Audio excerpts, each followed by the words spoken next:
What's up? What's up? Whoa, let me make sure my mic on.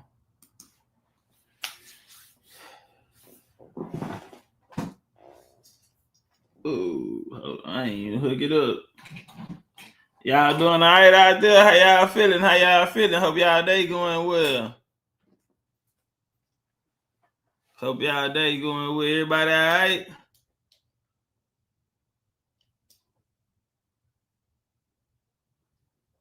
Chief say, "Do you hear me, fam?" How I'm here? You ain't on the show. Nigga say, "Do you hear me?" What's up? What's up? Hold up. Make sure the mic on. Make sure we get money. All right, let me know what we doing. Okay. When Ariana say I'm good, I know I'm good. Yeah. Yeah. When Ori say I'm good, then I'm perfect. Ain't that right, Ori? When Ori say I'm good, that mean I'm better than good. Yeah, I'm perfect, huh? Shit. All right. So shout out to everybody in the building. I'm gonna let a few more people pull in and we gonna talk about it. So last night, appreciate all of the support. Everybody came out. I think it went well. You gotta understand, I never seen it. So that was actually my first time seeing it. I wanted it to be an experience for me as well. But I explained on the back end what happened with other people that was not able to see it. Now, this BCU, so we gonna take care of you. Goddamn it, we family, so we gonna make sure we make that right. It wasn't our fault, you know. But I explain on the other side. Until then, make sure y'all hit that like button.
Mic check, mic check. We good now?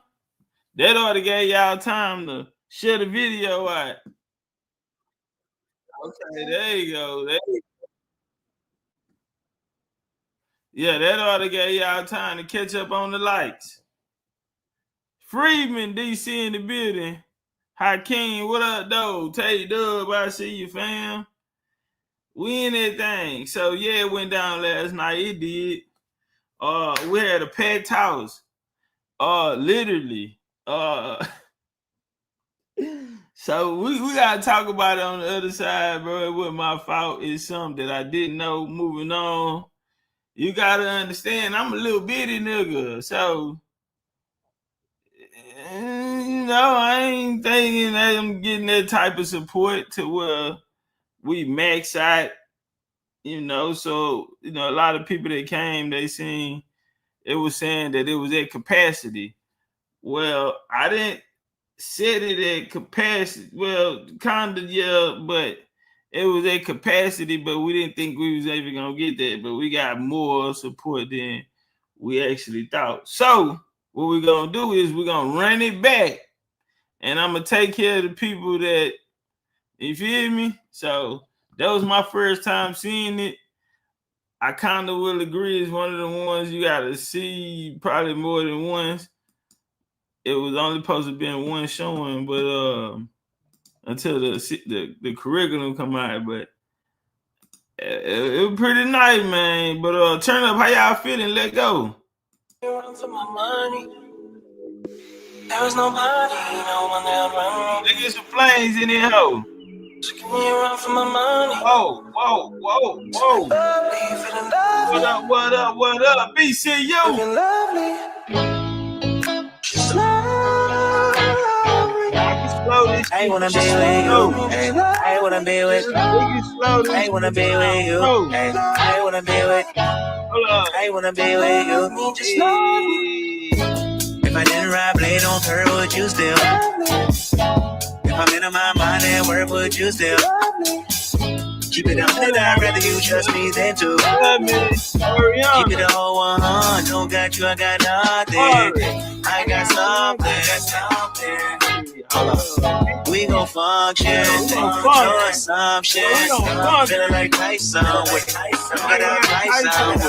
only for the night, I don't care. Only for life, yeah, only for life, yeah, only for life. Let's get that show today. I know what coming over me. Backstroke overseas. I know what you need. Already on 10, already come in. I'm finna go out, this feeling on drought. This party won't end. Let go. If I didn't ride blade on her, would you still? If I'm in my mind at work, would you still? Keep it 100, I'd rather you trust me than to. Keep it a whole 100, don't got you, I got nothing. Run for my money. Yeah. There was nobody, no one there run me. We're in the motherfucking field. Give me a run for my money. When they really up there. Living love. Let go.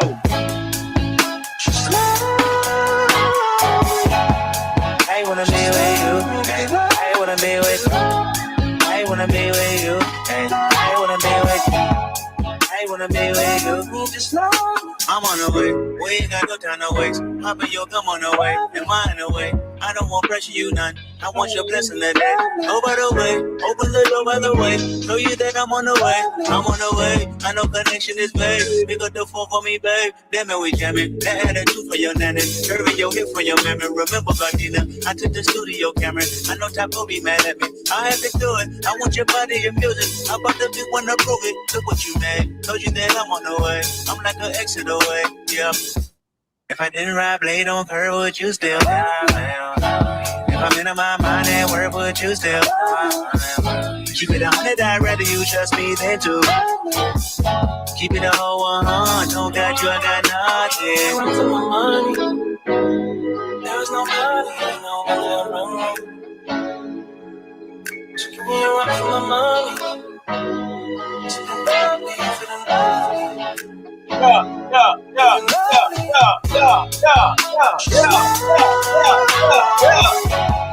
I wanna be with you.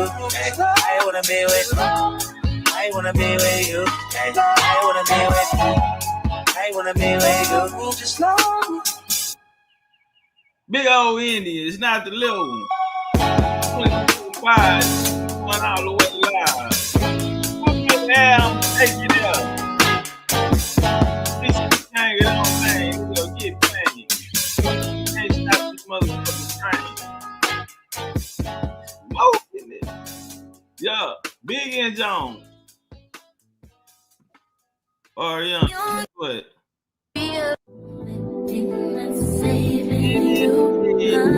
Only thing saving you is a 3-hour flight. Yeah. The only thing saving you is a 3-hour flight. Don't listen to Summer Walker. Yeah.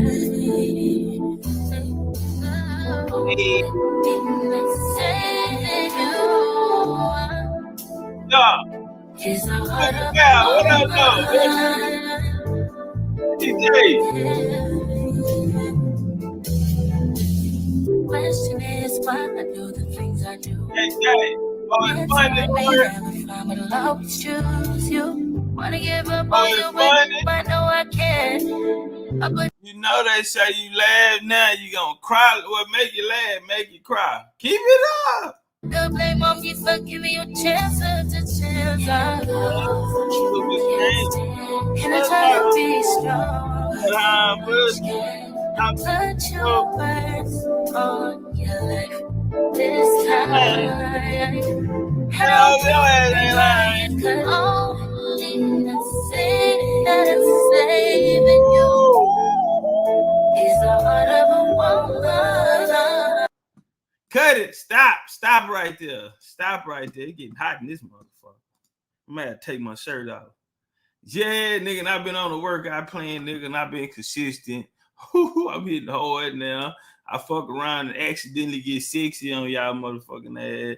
Yeah, y'all fuck around and get sexy on accident. You bullshit, nigga. Yeah, nigga, I'm hitting, nigga. I'm getting stronger. Yeah, nigga, put me some more motherfucking weights on there. Yeah, we getting bigger, stronger, sexier. Yeah, turn up.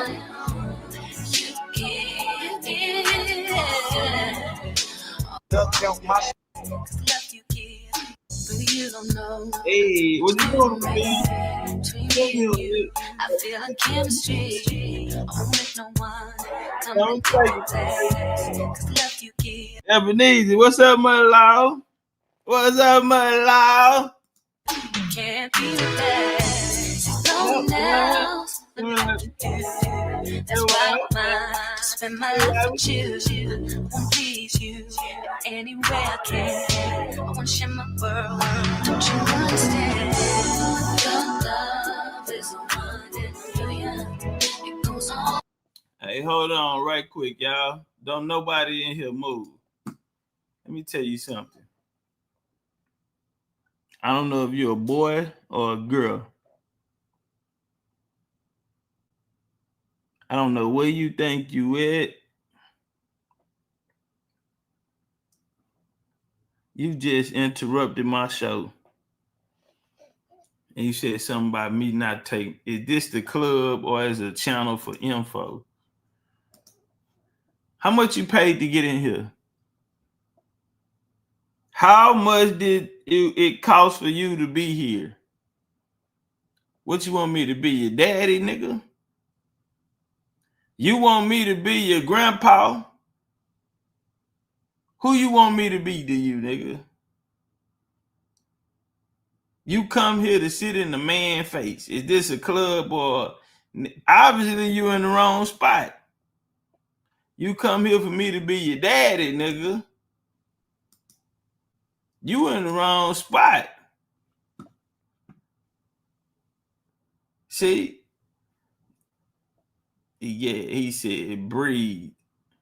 Yeah, he's a fruitcake. What you mad because we got women in here and used to hanging on panels with men?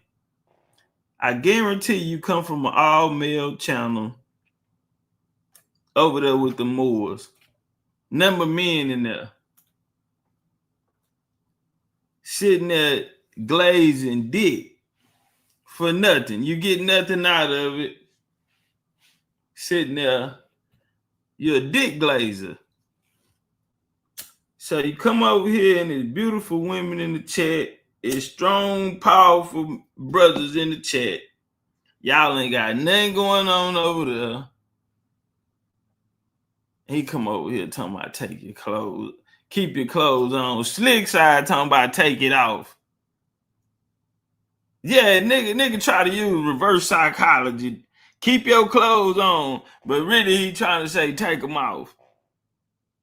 Cause see, he used to them all male panels, and I'm starting to wonder what happened when the show go off, when the show end. Cause it be the same 4 or 5 of you niggas up there on the panel, and nobody dispersed before the show end.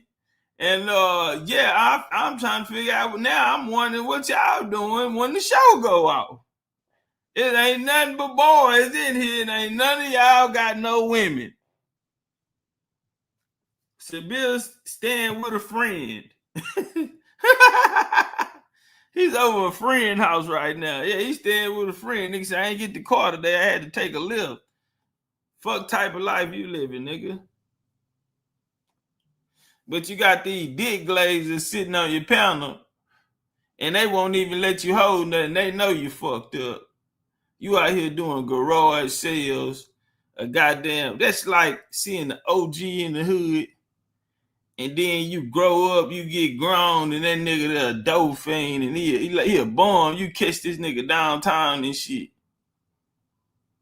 You catch this nigga downtown, he fucked up. You like, damn, big homie, OG, I used to look up to you, a real nigga. That's the type of nigga Sabir now. This nigga catching public transportation and shit to go to events, to go in there and try to talk to them as if he's a pillar in the community, when it is obvious he has failed. Yeah, nigga. And you and birds of a feather flock together, nigga. Attitude reflect leadership, and you sitting up under the nigga. He ain't shit. And for you to sit there up under him, let me know that you ain't shit. Yeah, you let me know that you ain't shit. A dick glazer. You a female. You a female, you should have said something. Mama, come on now, goddamn it. You know I don't play that. Come on now. Prove it. Fuck that. Source up. What's your social media? We don't believe you. We don't believe you. I don't think you're a girl now. Source up. And if you can only be 2 genders. And I know Trump directly. I will call him. And nigga, let him know that you out here, goddamn, yeah, nigga, you know you go to, that's a crime now. Obama them ain't in office, nigga. That ain't no hate crime no more, nigga. That shit off the books. That old don't ask, don't tell. Why did you unalive it, man? The nigga had a dick. Nigga had a wig on, the nigga had on lashes, and the nigga had a dick. I defended my manhood. Yo, Obama got you nigga running around talking about don't ask, don't tell. So now nigga gotta ask you if you got a dick when he meet you. No, ma'am. What is your social media so we can look you up? I don't believe you. I think you a boy, and I think I think you come from over there with the Moors. I'm gonna be watching. You say you're a woman, I ain't gonna get rid of you. I'm gonna keep a good eye on your motherfucking ass though. Can I get back to my show? If you're a woman, why wouldn't you want me to take the shirt off? That's what I ain't understanding. That's what I ain't understanding. On and on and on. You all day long. Your love is unreal. It goes on and on. You give me a really good.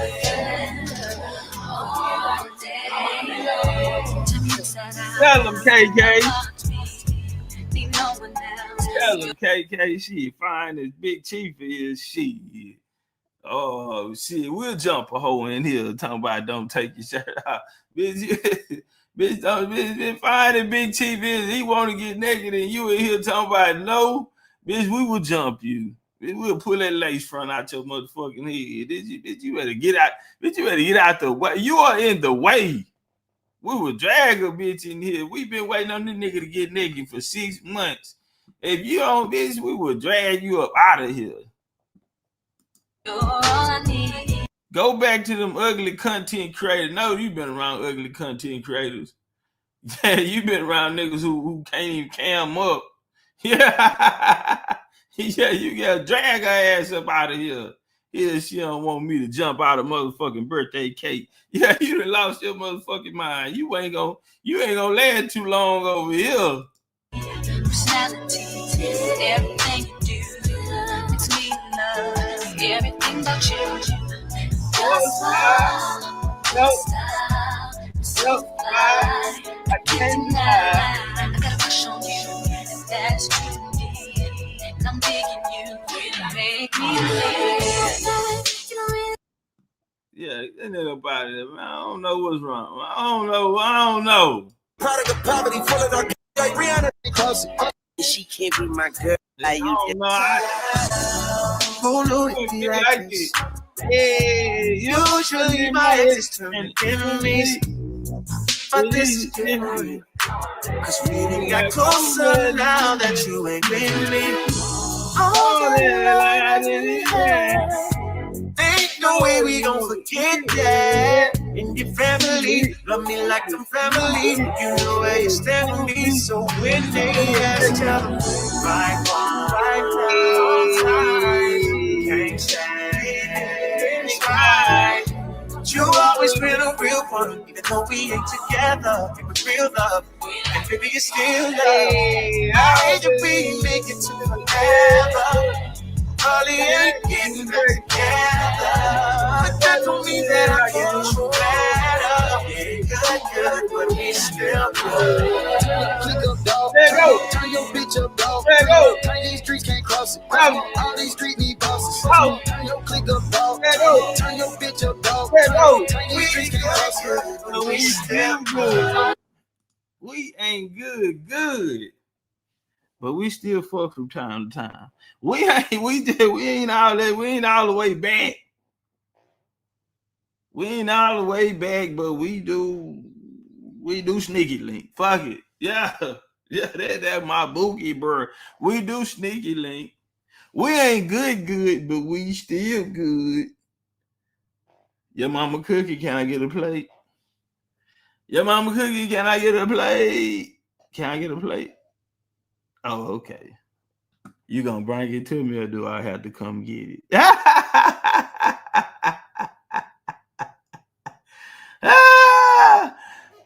You gonna bring it to me, or do I gotta come get it? Yeah. Oh, let's do it. Oh, let's do it. Indian music, I influence. Yeah, turn up. All right, we're gonna get back to the bill, man. Part 2. Roy Hay, Dane Calloway, Legendarytopcatz, Mount Rushmore, American Indian. So I put this in the title, man, and niggas got something to say.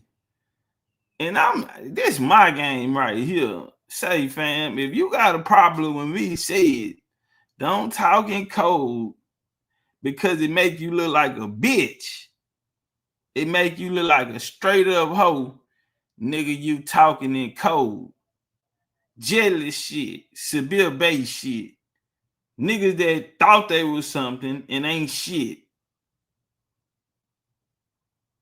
Nigga don't bring nothing of value to the game today. Nigga, man, don't get me started on who bang. Nigga, we not even finna go down that road. But I'm seeing things I don't like. Nigga, do not play with me. These niggas ain't got nothing going on. Yeah, nigga, I put Mount Rushmore, nigga, up there, nigga. It's my motherfucking show. Niggas got too many teachers to be running around here talking about they the teacher. Every time you hear these niggas, they talking about they got a teacher or they learned from somebody else and all that. Nigga, I got mine out the mud. These niggas around here with teachers and then want to come back and be classified as a top teacher and you running around here with teachers. Nigga, you a student. Wrong ass answers, even admitted to being wrong, and still come out here. These niggas feeling unappreciated. That shit, that's a sign of depression. Keep it gangster, nigga. If the way these niggas has been spazzing out, fam, is a sign of depression, loneliness, niggas in a dark place in their life type shit. Shit ain't going right. Why you not happy like everybody? Nigga, I'm happy. I'm working. I'm grinding. And I find time to still do this. Still find time.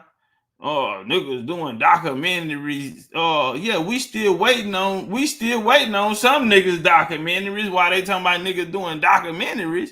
We still waiting on niggas documentaries. Don't get me started, cuz stop playing with me, my nigga, and I'm not having this conversation no motherfucking more, cuz niggas know, nigga, I'm going all the way out of my mind. I'm cool on the fly shit, bro. Cool on the fly shit, bro. I'm in a chill space. I'm in a good place in my life, nigga. I'm strategizing. I'm at the board, nigga. I'm sitting at the table figuring out the next play, nigga, to push this Indian and Aboriginal with no cut on the dope on American business, nigga. I'm trying to figure out a way to push this. Not worrying about no niggas who have nothing to contribute to this shit. Because if they did, motherfuckers would be calling their phone, but they not. And it's the reason why niggas mad. Sabita, you didn't get paid for Hidden Colors, nigga, because you wouldn't work shit. And that's one of the first things you run to is that you was on Hidden Colors. Hidden Colors don't mean a motherfucking thing today because the nigga who made it got rich off the shit, nigga, and now that nigga is saying fuck all that information that y'all niggas put into that goddamn documentary. The same nigga saying fuck all of the yeah. Nigga ain't said I apologize for teaching you niggas wrong. He say, nigga, that's what y'all dumb ass niggas get. And nigga, you the nigga ain't get paid. Everybody else got paid. Umar got paid. Why you ain't get paid since you so better than every motherfucking body, nigga? Holding garage sales, talking about I'm finna wear this shirt today, but tonight after I get out of it, nigga, this ain't no motherfucking Uber. Nigga, this ain't no rental car, nigga. Who you think you an enterprise? Nigga, rent a shirt, rent a sweater. Be a Berber for a day, nigga, rent a sweater. $20 to rent a sweater. $100 interviews, nigga. Are you serious, nigga? Somebody offer me $100 for I do that bitch for free, nigga, before I charge a nigga $100 for an interview. The fuck I'm gonna do with $100? Big and grown as my ass is, nigga. My little girl get more lunch money than that through the goddamn week, nigga. She there.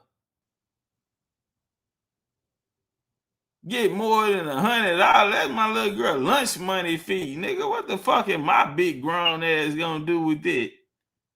Nigga, after I done put gas in my motherfucking car, after I done ate breakfast, lunch, and just started my day, I have spent damn near $200. And you doing $100 interviews, but you the greatest teacher that ever lived. What the fuck? Nigga, Muhammad Ali charging $100. Sound like a nigga trying to get a fix. That's like a nigga saying he'll wash your car for $10. Inside and out. Yeah, I'm cleaning inside and out, nigga. Just take care of me. That sound like a nigga trying to go get a rock. I'm just gonna keep it real. Nigga chasing another high.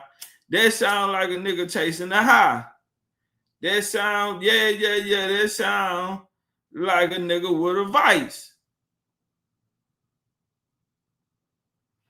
I wash your car inside and out for $10. What the fuck $100 gonna do for a grown man in 2025? Nigga, stop playing with me. You niggas are getting really, really weird. And it's only the niggas who ain't got nothing going on. Fam, I have nothing to do with you niggas' career. Maybe you need a manager. Maybe you need a new master teacher. Maybe you should have set your ass in my class, nigga, and learned something, nigga. And maybe somebody would have wanted to listen to you. But no, you niggas chose these wrong ass master teachers. You niggas chose these wrong sides of the field. Go hop in these denominations. Believe that shit. And then come on here, and now the conversation is irrelevant, and now you niggas are nobodies.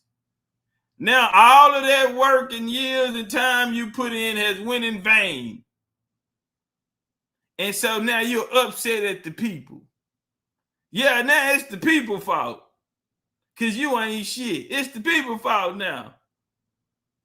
Nigga, you chose to study what you studied. You chose to fill your brain up with that misinformation. You chose to bring that shit out here like it was the right answer.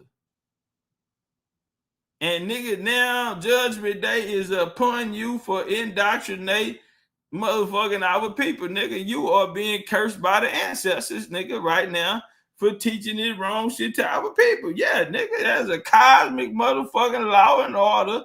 Nigga, you want to be a colonizer? Old white men on their deathbed, nigga, they get all their money away to the church and to support little young, they want to support the ghettos and put money into charity funds because they done all it wrong. You niggas right now, you get that. It's called karma, nigga.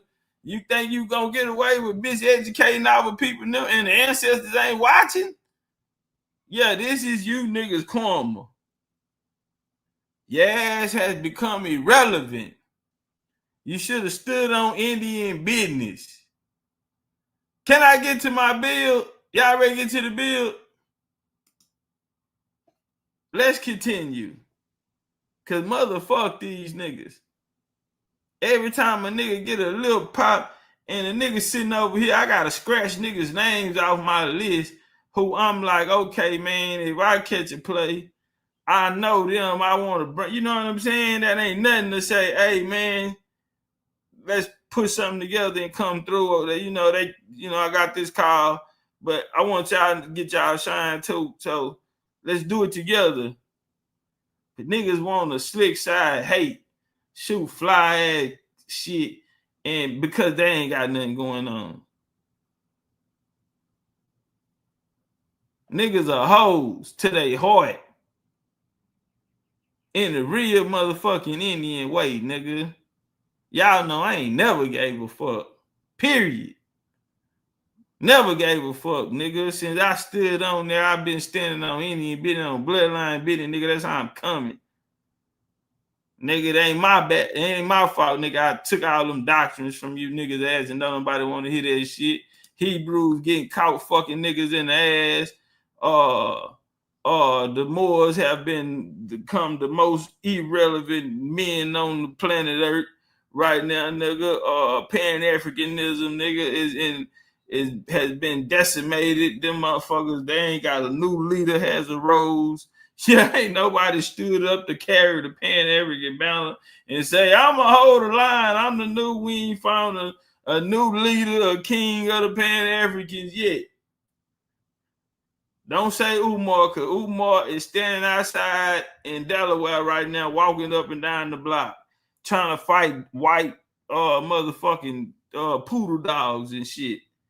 Yeah, that's what this shit has come to. The black niggas that squeezed all the money out you niggas' ass.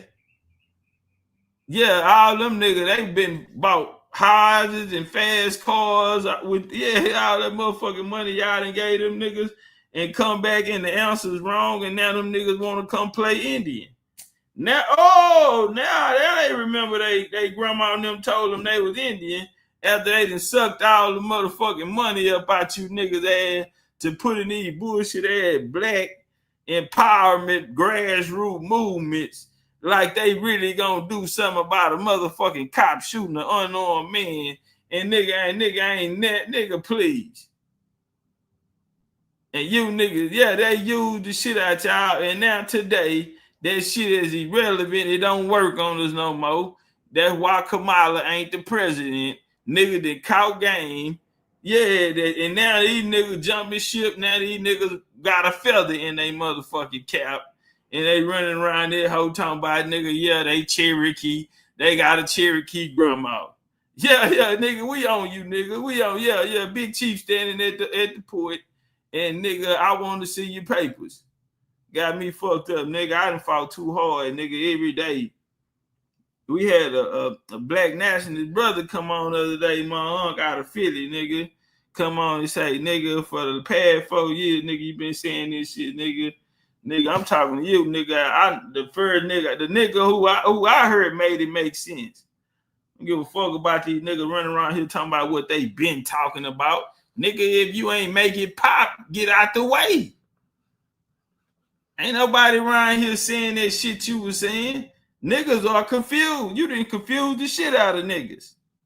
Nigga done brought confusion.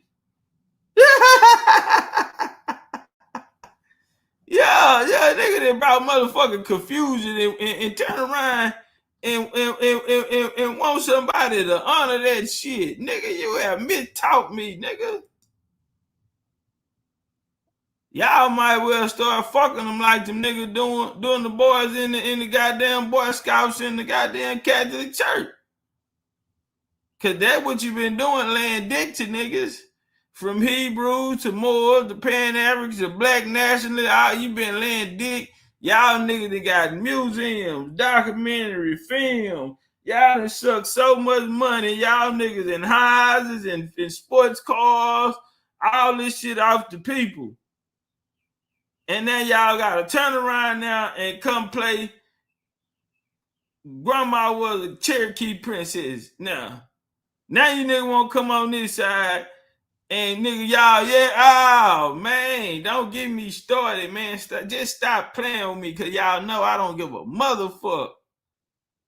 Nigga, came in this bitch one deep, nigga, on 10 toes, nigga, with 10 knuckles, nigga. And I worked them hoes from the shoulders every single day I was out here, nigga. And nigga, I got hundreds of motherfucking PowerPoints. Do this shit. Nigga, don't play with me. Don't disrespect my Indian, nigga. Cause this shit wouldn't be where it's at, nigga, without a large percentage of what me and motherfuckers that rode on my side did, nigga. Nigga, we got the black niggas to start banging America, nigga. I wrote the proclamation to free the motherfucking slaves, nigga. That's history. Can we get to the motherfucking bill before I just keep going on and on and on and on? Cause niggas really, I'm not mad. I'm in a good space. I'm really happy, but I just don't understand. But then when you think about it, you got to look at the position that the people who are, saying these things or behaving in these manners, you got to look at the position they in. And hell nah, I don't feel sorry for they motherfucking ass, nigga. You should have found a better teacher. Maybe you should have been your own motherfucking teacher, nigga. Maybe you shouldn't have let a nigga trick you into some fake shit. And since you religiously believe it so hard, nigga, you try to convince us. And when we ain't convinced, nigga, you mad. You mad. You done threw a tantrum. You niggas ought to be kicked in y'all motherfucking pussy. Now, in order to get the land back from the Admiralty jurisdiction, us as the tribal leadership have to alert the people that we need to reassert our sovereignty and exercise our right to restore the tribal mothers, which is in in colonial law, it's called the reestablishing of the longhouse. The longhouse is where the tribal mothers would meet in order to solve the problems with people across the land. And then they would issue orders to either the Red House for law enforcement or to the Blue House for leadership and direction. And now we got that all confused, and then it turned it into gang colors and villainized it by calling it gangs. But flashing So in we your don't know face, why. flashing lights, police officers. Yep. The red light and the blue light. That's the symbol in Masonry. That's the Boaz and Joaquin, the twin pillars, severity and mercy. Good cop, bad cop. They come in like that every time. Blue pill, they telling red us pill. what they doing. Mm-hmm. Yep. They telling us what they doing every time, but we don't know their language because they talking in code in our face behind our back. All the time. So this is why it's important for us to get back to reading our culture, because our culture is going to tell us everything we know to enforce the great law, and we just have to know how to read nature, because we're going to get the information from the storms that come, from the earthquakes, from the UV rays, from the human resonance. We steady getting bombarded with nature telling us how to reclaim everything, but a lot of us have been so indoctrinated with this Stockholm syndrome, abused spouse syndrome of the government, where they keep. We got somebody that wants some attention. We got a 304 in the chat who want a pussy pop for the listening audience. She want to get on the pole. Yeah, we got somebody who want to pop their pussy on the pole. Mr. L. Muhammad, Lord have mercy, blacker than the devil. What Judge Joe Brown? Robert Bowie. Would you be related to the Bowies, nigga, the colonizer Bowies that came and tried to take over Texas? Nigga thought y'all was gonna bring slavery to Texas, and we had to put some on y'all ass. Could you be kin to the Bowies? I know you's a black ass penitentiary ass nigga. What territory are you three controlling for what you have spoken in time? Territories, nigga. What territories have we? Man, we ain't no Moors. We not out here making motherfucking packets, signing packets, or status correction packets, nigga. We not out here teaching niggas how to squat on the nigga house and so they can get 15, 20 motherfucking months in federal motherfucking prison, nigga. We ain't around here passing out fake ass ID cards to a motherfucking talking about we own the government and your ass live in a 2-bedroom apartment with your baby mama and your 2 kids, nigga, that share a room. Nigga, what the fuck? Nigga, don't come in here with ask me no shit like that, nigga. Have we ever came out here? Well, I speak for my damn self, nigga. Yeah, I never liked it, you niggas. I been know you nigga with con order. Nigga, I don't give a fuck because you ain't got no license plate on your car. You get down the road, they gonna roll, them law gonna pull your motherfucking ass over. I bet you ain't riding with a pistol and no dope and a bulletproof vest on with a suitcase full of money in the back seat with no motherfucking license plate on. Hell nah, nigga, you got your motherfucking seatbelt on, nigga. Signal light, you signaling when you turning, nigga. You ain't breaking no motherfucking codes, nigga. Nigga, you can buy a license plate and put your name on it. We ain't finna play we ain't finna play crazy for you niggas. See, they done taught y'all all this shit that money can buy. That's a broke nigga game. Signing the paper, finding a way, nigga, I can go get a free house without paying bills. Yeah, nigga, without paying motherfucking bills or responsibilities as a human, nigga. Let me try to figure a way around this shit. You nigga, please. Nigga, money ain't shit, nigga. We ain't tripping on no motherfucking money. We gonna get some money, nigga. And we gonna pay for whatever we want, nigga. And the universe gonna bring it back 3 times while you cops, you niggas steady trying to find a way, nigga, to run from motherfucking worldly responsibilities, nigga. You want to squat on the highs. Yeah, they don't come claim it. Trying to put a lien on the highs and all this type of shit here, nigga.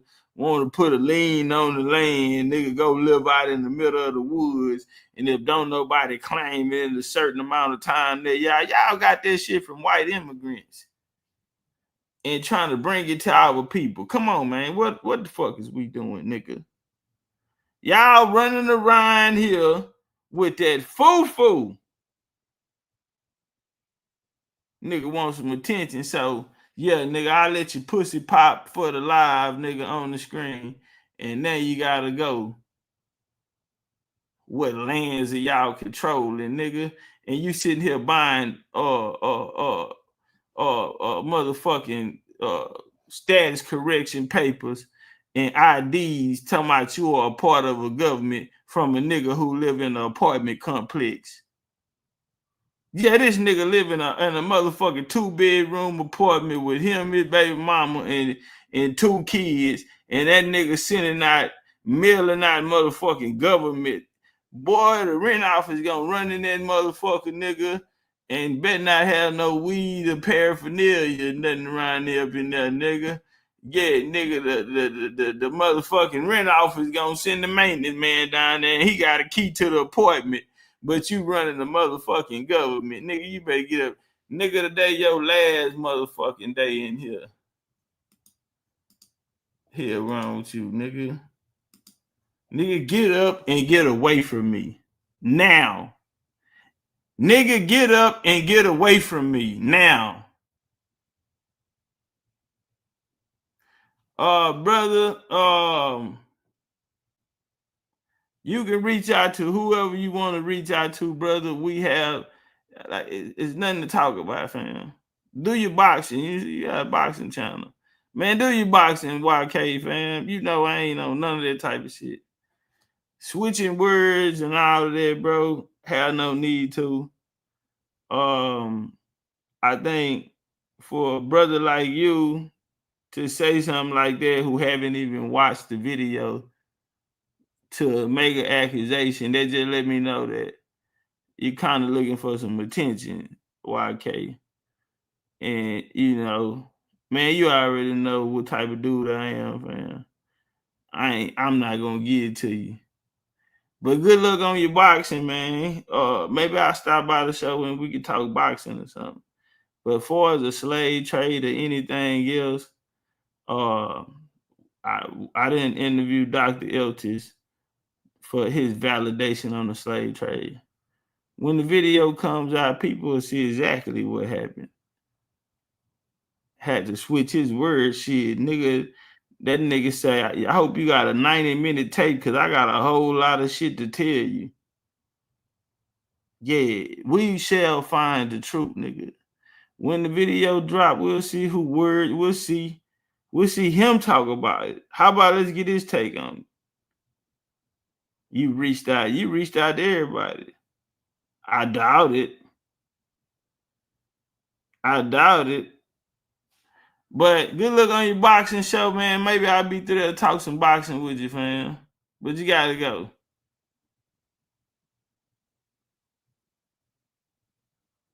Yeah, we'll fuck with you. All right. Yeah, nigga come here to push the slave trade. Like, we not even on that. Yeah, nigga want to push the slave trade. Listen, bro, it is nothing none of y'all niggas can do about the slave trade conversation. I find it highly disrespectful when you people come try to talk to me about a slave trade. You can no longer talk to me about a slave trade because what sources are you going to use? You can't use yourself. We figured that out. You ain't got no African kinfolk. We figured that out. That's been proven. You can't go validate the white man to get his information because we caught the biggest fish and he gave up all of the goddamn secrets. So what? So where is it is to go? Once you go get the big fish, who's to go? Who's next? Nobody. They said that the victor writes the story. In that conversation, we were victorious. And since the institutions are following his work, making his work the primary, we just go get the big fish and just end this shit, right? And the victor writes the story. So I don't give a fuck about what you niggas think about the slave trade, because in the end, I get to write the story. I get to write it. It's chess, it ain't checkers. I don't want to hear from a little guy after I just caught the biggest fish in the water on the slave trade. So I pray my pen have mercy. But for what my people has went through, I may not choose to take the ladder.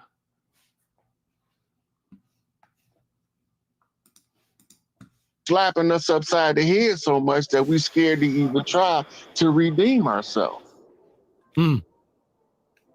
People do that a lot. And all we got to do is know that we got the right to be here by birthright. We organic to the land, spring from the Mississippi clay dirt, the same as the tree spring from the field. Set it on fire, fire. We emerged naturally from this land. That's right. I tell them we've been here so long, Dane, we had to build here in order for it to exist when we got here. That's absolutely correct. There wasn't no here before we got here. We had to make it what it is in order for us to have a claim of right. And this was all done by our great mothers that preceded us. In antiquity, we called them the gods of the earth, the divine feminines, the 12 daughters of Isis. Isis making number 13, the queen mother, the mother of the king, right? And she give the king the commission. That means she issues his birthright. Go and redeem the family.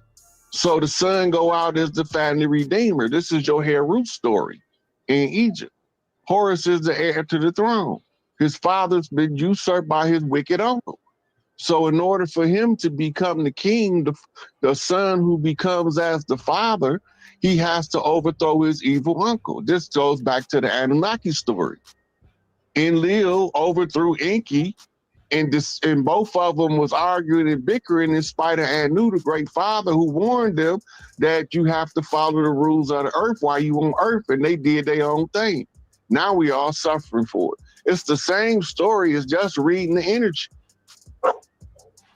Take the names out and look at it as an energy, and you will see that it's a blueprint for something. The restoration of a birthright. Hey, check it out. Check it out. Shout out to all of the people that came through last night and supported and checked out the show. So, man, we hit a peak. After we got to 100 people, it wouldn't let nobody else in. So if you are one of those people that pay for your ticket, and we will confirm, right here, you can come here and RSVP. We will do another showing tomorrow. We're going to do another showing tomorrow. Come here, RSVP. Only if you pay for it and then watch it. We have the list. You know what I'm saying? We have the list. If I catch you trying to steal, I'm going to nail your ass to the cross. If you paid for a ticket, we're only going by who paid for it. If a nigga gave you a ticket for free, somebody, only people who paid RSVP. Now, for people that want to pay, haven't seen it, you can buy your ticket. Make sure it says the 11th. Tomorrow is the last day we doing it. Goddamn, and this for the people, because the plan that I had didn't allow me to have over 100 people in there. So I didn't know that until at the end. Look, Ebony laughing. Ebony couldn't even get in. Ebony, I couldn't get in. Man, that motherfucker niggas want to sit over here on the live, and I'm like, hey, bro, y'all, come get y'all seat. And niggas chilling in the parking lot and shit and smoking. And I'm like, y'all can smoke on the inside. And then turn around, nigga, and then your ass ain't got a seat. Cause nigga, everybody and their mama trying to get in that motherfucker. Man, y'all know how BCU do, nigga. We falling out, nigga. We done hit capacity. We done nigga, with the fire chief call talking about nigga, he finna come down there. Yeah, nigga, yeah, the fire chief then that came down here and broke it up. Motherfucker reached capacity, nigga. This shit is. So tomorrow, y'all pull up. You feel me? You thought you caught a big fish, but you caught a guppy. An Indian talking about Sumerian. You from Samaria, fam? In 2025, you from Samaria. For real, fam? Samaria, dude. Nigga say from Samaria. Man, you out your goddamn mind, man. 2025. I wonder if the nigga got a passport. The nigga said he's a Sumerian. What are they teaching these people? Nigga, ain't nobody in your house. You ain't got a cousin. You ain't got an auntie. Nigga, you ain't got an uncle who ever even heard of the word Sumerian. You the only nigga in the family that's somebody different. You gotta go, man. Take your ass back to Samaria. These niggas think they Melchizedek from the Bible, fam. Don't you? That shit thousands of years ago, nigga.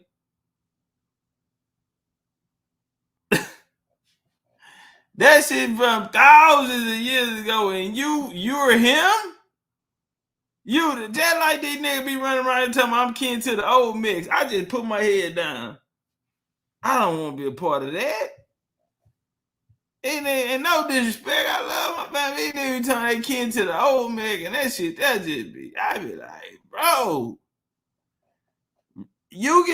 I said it on Bro Rich Show. If a nigga can prove that he's related to the old mix, I will be very, very impressed. That nigga will be my master teacher.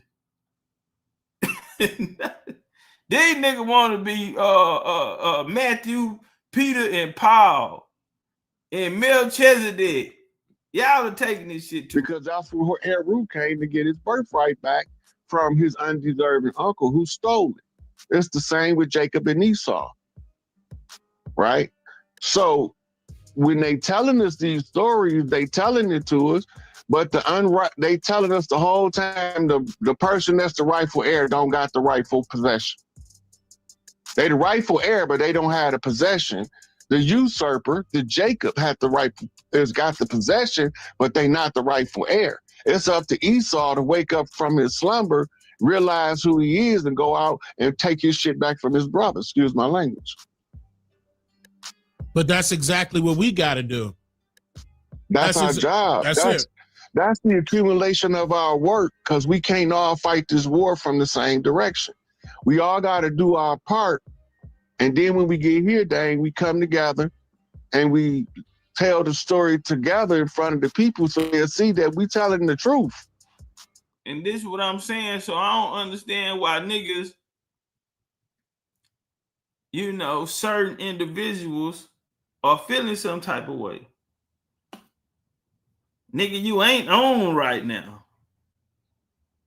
Nigga trying to make sure that you do, you know what I'm saying? You invited to the cookout.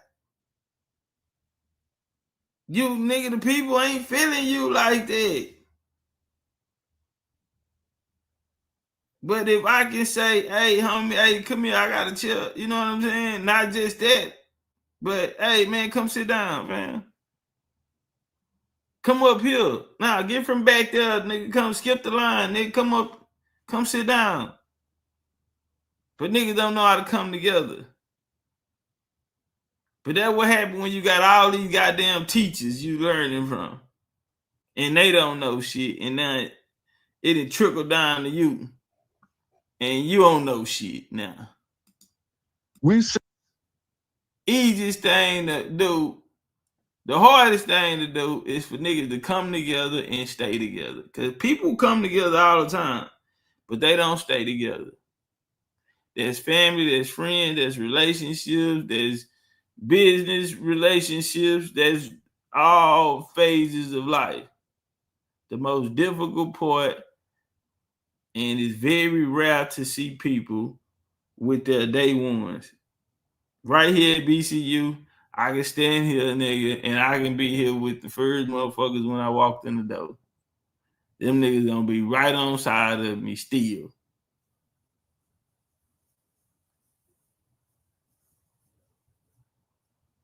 So I don't understand what's wrong with these people who, instead of having a message of bringing this shit together, we stronger together, you know, they salty or they fucked up about what, you know, whatever they have going on, because they not going to tell us the truth.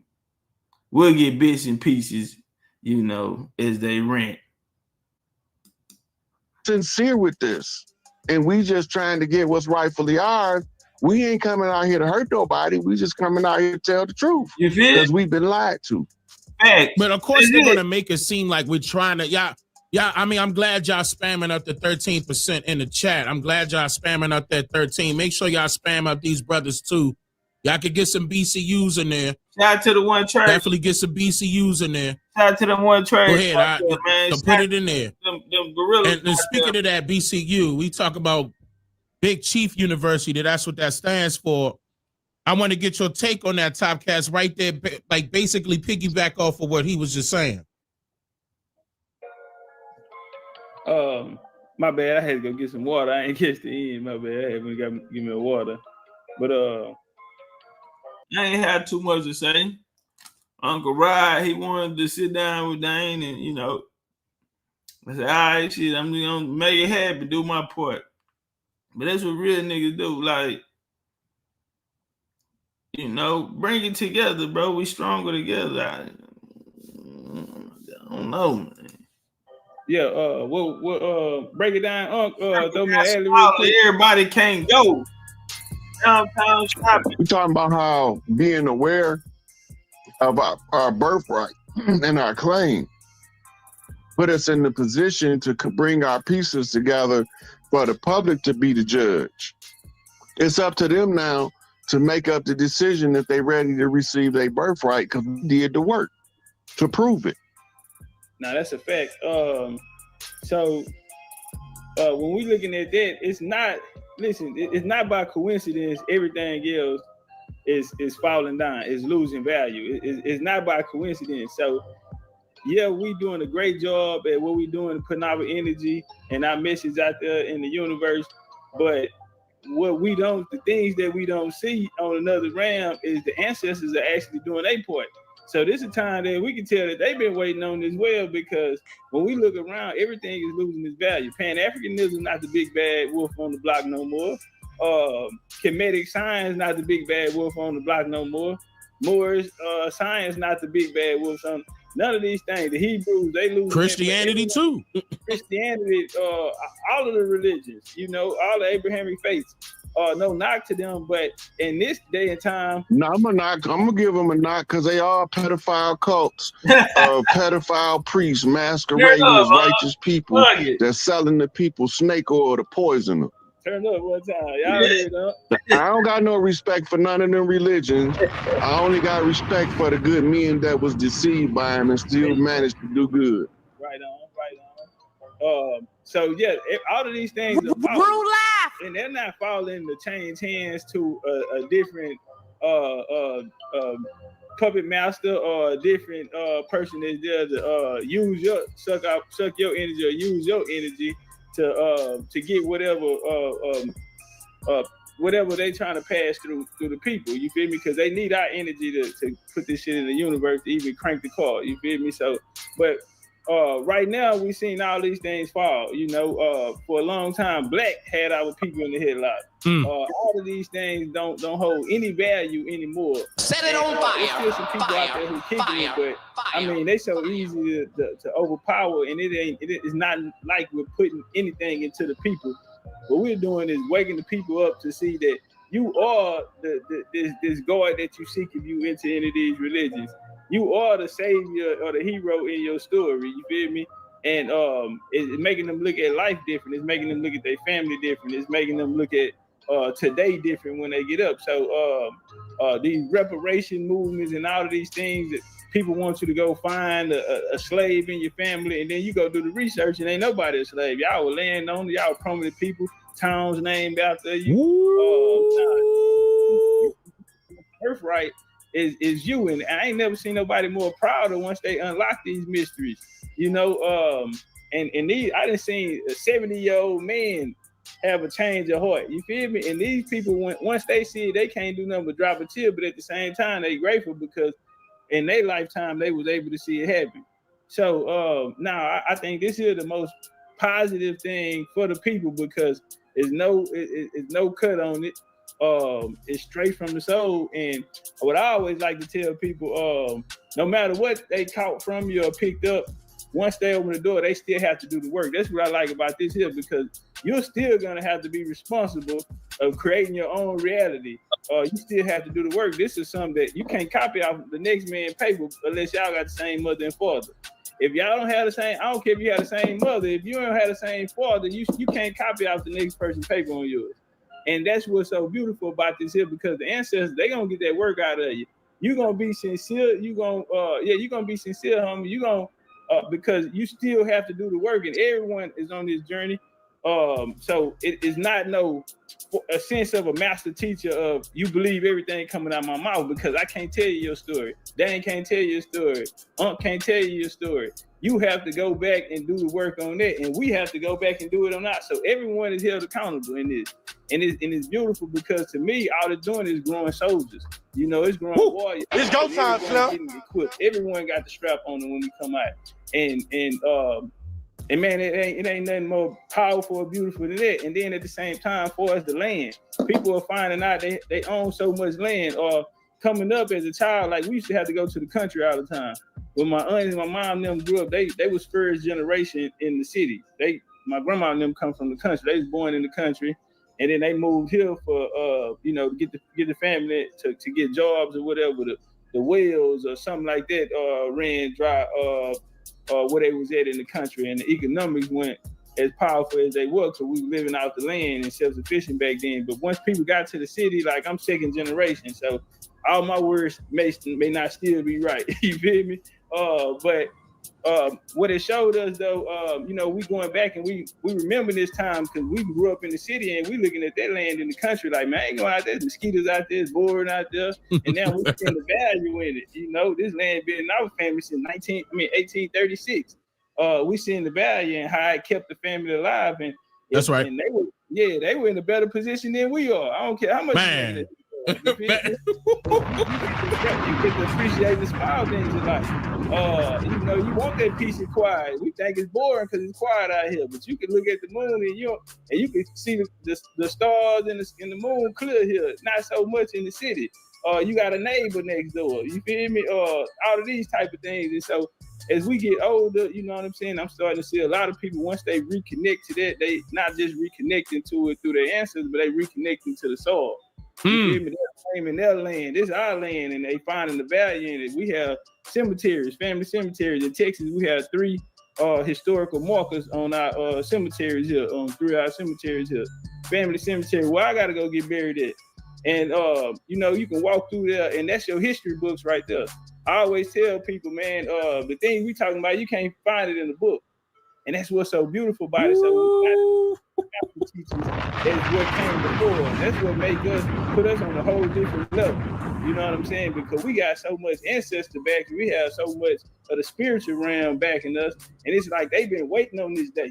because they get to come out and show force and they get to show unity, because if we gather together, guess where they at? Hold up. You are watching a master at work. You know what that just reminded me of? That tree, the tree of life, and I know how deep that can get, but I'm gonna let Rod, the brother Rod, talk about that. The trees, when there was so many of it at first, the reason why they kept wanting to chop it down, like when Topcatz was just speaking about nature, that tree of life just came into my mind, and that visual just hit me, and it made me think about, talk about that walking on tree. That, you know what I'm talking about? Like, it was so many. Look, okay, go ahead. Listen. You used to be able to walk from the southern tip of Florida all the way to Louisiana in the treetops. Talk to him. They chopped down all these trees and they glorified it as lumberjack stories to tell you that they chopped your trees down. We had people who lived in the top of the trees. They had huts built up there. They used to call them skywalkers or treetop walkers. Right? This is how you end up with the treetop pie rules and your Skywalker crypt. This is your crooked man walking across the land. When they talk about skinwalkers, this is what the truth about the skinwalker is. We wore animal pelts to be in stealth mode at war with the enemies. We walked around with the skins of wolves, with the skins of cougars, with the skins of bears, with the skins of bison. When Chief Pontiac fought on Belle Isle at Fort Detroit, they said that they were sacked from the back by 7-foot-tall wolves walking on 2 feet. And that's the only reason why he was able to defeat them at the Battle of the Bloody Run. It's up. But them was a Mississippian tribe that wear wolf pelts in war. The ones that wear the black wolf pelt are the stealth priests, and the ones that wear the colors, the gray wolf, the white wolf, those are the ceremonial priests that wear it in the open so the other tribes know what they coming with at wartime. Shout out to the Wolf Clan. Then they had the ones who wore the panther pelt. Well, they became known over the time as Black Panthers. It originated out of Mississippi, went into World War II as the Black Panther Battalion fighting under General Patton, came back and established the Black Panther political party, which gave rise to the California Black Panther Party for Self-Defense. This is why Geronimo Pratt was sent all over the land to teach them self-defense from a military standpoint, because we was living in a police state and they was aware of it, but we ain't aware of it today as they were in the 60s, because they was studying international law and trying to reassert their jurisdictional supremacy. The problem was everybody kept petitioning the enemy to recognize them when they had a superior claim that the enemy have to acknowledge their presence when they follow the oral tradition and bring the clans together without distinction for bloodline or tribal distinction. We got to come together regardless, we got the same enemy. But the first we got to get rid of the ones that look like us, that ain't us. They the ones been running the dirty coke behind the scenes the whole time. Yeah, see? I hope y'all heard that. So they've been putting pale faces to Black institutions. This is where your brown paper bag in the secret society test come from. Because if you wasn't in allegiance with them, then you was a dark copper colored, nappy head, rebellious outlaw tribe. You can't do business with them.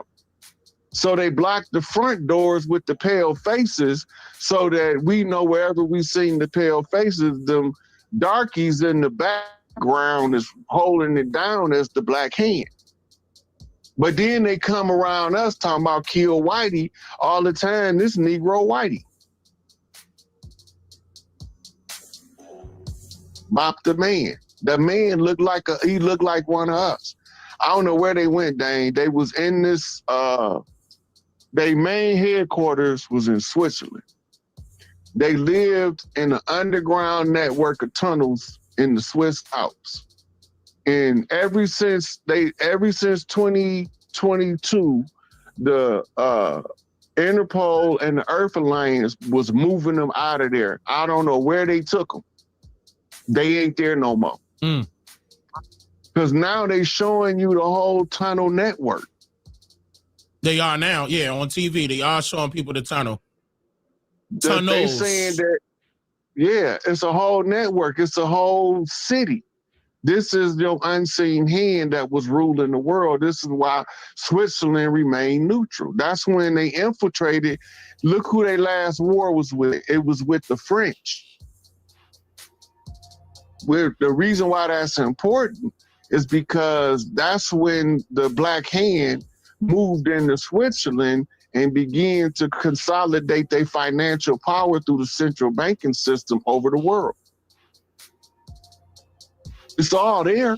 This is what the problem we have right now with those people right there. Well, not just them, but they're part of the problem as well. Right. So when you go back and you look up Moorish Zionist Jews, they're the ones that was over here. They lived in upstate New Jersey and upstate New York in gated communities. They didn't associate with us unless it was to keep us from recognizing that they was the ones picking the president. And I want to throw this here on there too.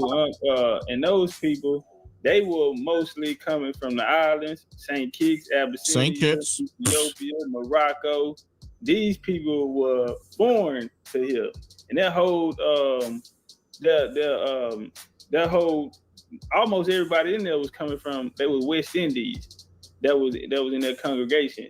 Another thing to point out, and notice he said Moorish Zionist Jews. So the Moors and the Jews were together. These were a lot of people coming from the Iberians, like I was saying. So if you go back to 1492, Columbus supposed to sail here, right? Allegedly. They didn't finish exiling the so-called Moors from Spain and France until 1491. They exiled them to a place in Africa. At the time, it was called Al-Maghrib. Under the George Washington Challenge, these Negropeans, when they first came over here, they called themselves English, French, Dutch, Portuguese, Spanish, and Italian. German, but they look like us, and Germans, but they look like us. But they had servants that didn't look like us. And this is why our ancestors told us pale face speak with forked tongue. Hey, that's what I was going to ask you, Unc. Are those listen, with them in service? Were they pale faces? Yep. That's why the first servants that came over here, they classified as indentures. They was pale face, Irish, and English. Bars. And German. German too. We can't forget them. They was there. Yep. Now, German. What ended up happening is they start using them to keep us out of their system, so we don't know how it works. We will never know how it works until we get an inside man to put eyes on what they doing. This is what Noble Drew Ali had to do. Because this is why he say get a good Moorish education. Because then you will get to... Hey, family, hey, the likes not up. What we doing? Hey, get the likes up. I done passed up by 6 messages where people in the chat are encouraging others to get the likes up. If you came in and the bill was going, appreciate y'all being here. Tap the like button. If you pay for a ticket and it said that the room was over capacity, go to the website, bigchiefuniversity.com, RSVP your seat. Your receipt will be in there. Y'all can just send the receipt, but we're going to check anyway. But RSVP it. If you do want to see it and you want to buy a ticket, that option is there too. Tomorrow we'll be doing the last showing. We want to take care of the people because we had an issue last night where it was over capacity. So I'm like, what the fuck? My bad, man. We little niggas, we ain't used to getting all that support. We ain't knowing that shit, we gonna have a packed house and shit, that bitch gonna be over capacity. You know, so we gotta do show too. You know, the boy must be getting. You know, they starting to know my name now. I guess.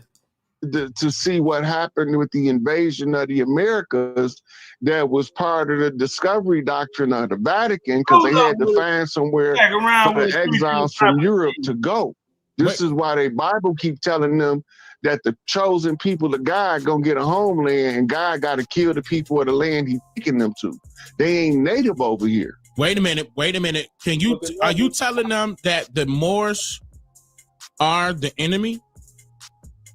The dirty Moors. Okay. This is what he ended up. Moor became a catch term. Okay.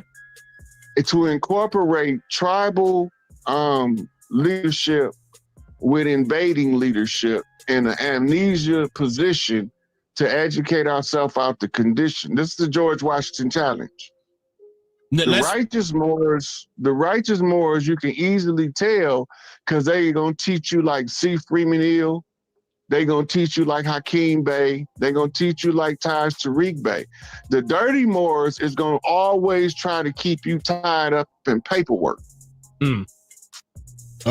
Their job is to keep you tied into a nationality so that you could stay in servant status. When Noble Drew Ali came to establish nationality, it was a separation. But when he got usurped, on the back of the nationality card, they said, this is a U.S. citizen. That wasn't like that under the original Moorish Science Temple that Noble Drew Ali established. He set up a tribal construct because he used to be able to send a grand sheik to get any one of his members from out of their system with no resistance on the jurisdictional challenge. But once one of them secretaries went behind his back and made a deal with the government, took away that power from the grand sheik to act as a chief to take you out of their jurisdiction. He was infiltrated. So a lot of us not aware of that. We aware of the conflict between C. Kirkman Bey and Millie Hill. We aware of all that stuff, but we're not aware of what they was fighting about. The infighting was about somebody made a contract with the government that took the power that the Moorish Science Temple had to free the people away and trapped us back into the slave system. This is why they had to kill him. He did get killed. They had to kill him because he could have fixed the problem if they don't kill him. In fact, he was the only one that got killed. Everybody else stayed put. He was the only one that got killed. And then they went about claiming themselves to be the reincarnated Noble Drew Ali and all this stuff. Yeah, it was infiltrated. Right? It's the same thing. It's the same thing. Malcolm had to run the red herring in order to draw the infiltrators in the nation out so Elijah can know who they was. So, Rod, how do you know that? Because Malcolm stood up there in front of the news camera because he couldn't talk to Elijah no more. Yeah, I remember and went to naming people. Yeah. He went to naming these people, but he kept saying, the police well aware of this, and the streets know I ain't telling on nobody because the police told me. The only person it makes sense that he would be giving this information to in the public domain is Elijah. That's why he went public. That's why, because he have to let him know who the infiltrators is. But before he leave, he got to pick a successor that's capable of holding the position the same as Malcolm. Malcolm picked a guy named Lewis Walcott. Right? So now all of the shift goes over, and what we don't realize is something else going on with the nation in the background. It's matriarchs making arrangements for alliance across the land with all the tribes. This is why Elijah says 75% of the work is with the women. The reason his Islam don't look like Arab Islam, anybody that becomes a chief on the land know, when you become a man and you're ready to establish your own, you can use whatever teachable doctrine you can find and improve as long as you make it your own. You have to put your own twist on it in order for you to be able to use it to raise your own clan. That's called worshiping under your own vine and fig tree. So no, they teach Islam, but they don't teach Arab cultural Islam. It's a big difference. Still And to you this gotta day. know, you got to see the cultural influence of us as a people in the moves he was making. Then you understand why he wasn't following the Arab Islamic pattern. He wasn't trying to Arabicize us. He was trying to get us to wake up to who we was. And some of us, this is why he got contention between him and Clarence 13X. He wanted us to have, Elijah wanted us to have a high moral code and live clean and stay out these people's system. Clarence said, what about the tobacco chiefs? What about the ones that smoke the herbs? Them ancestors gonna come back looking for a cigarette and a blunt. Mm.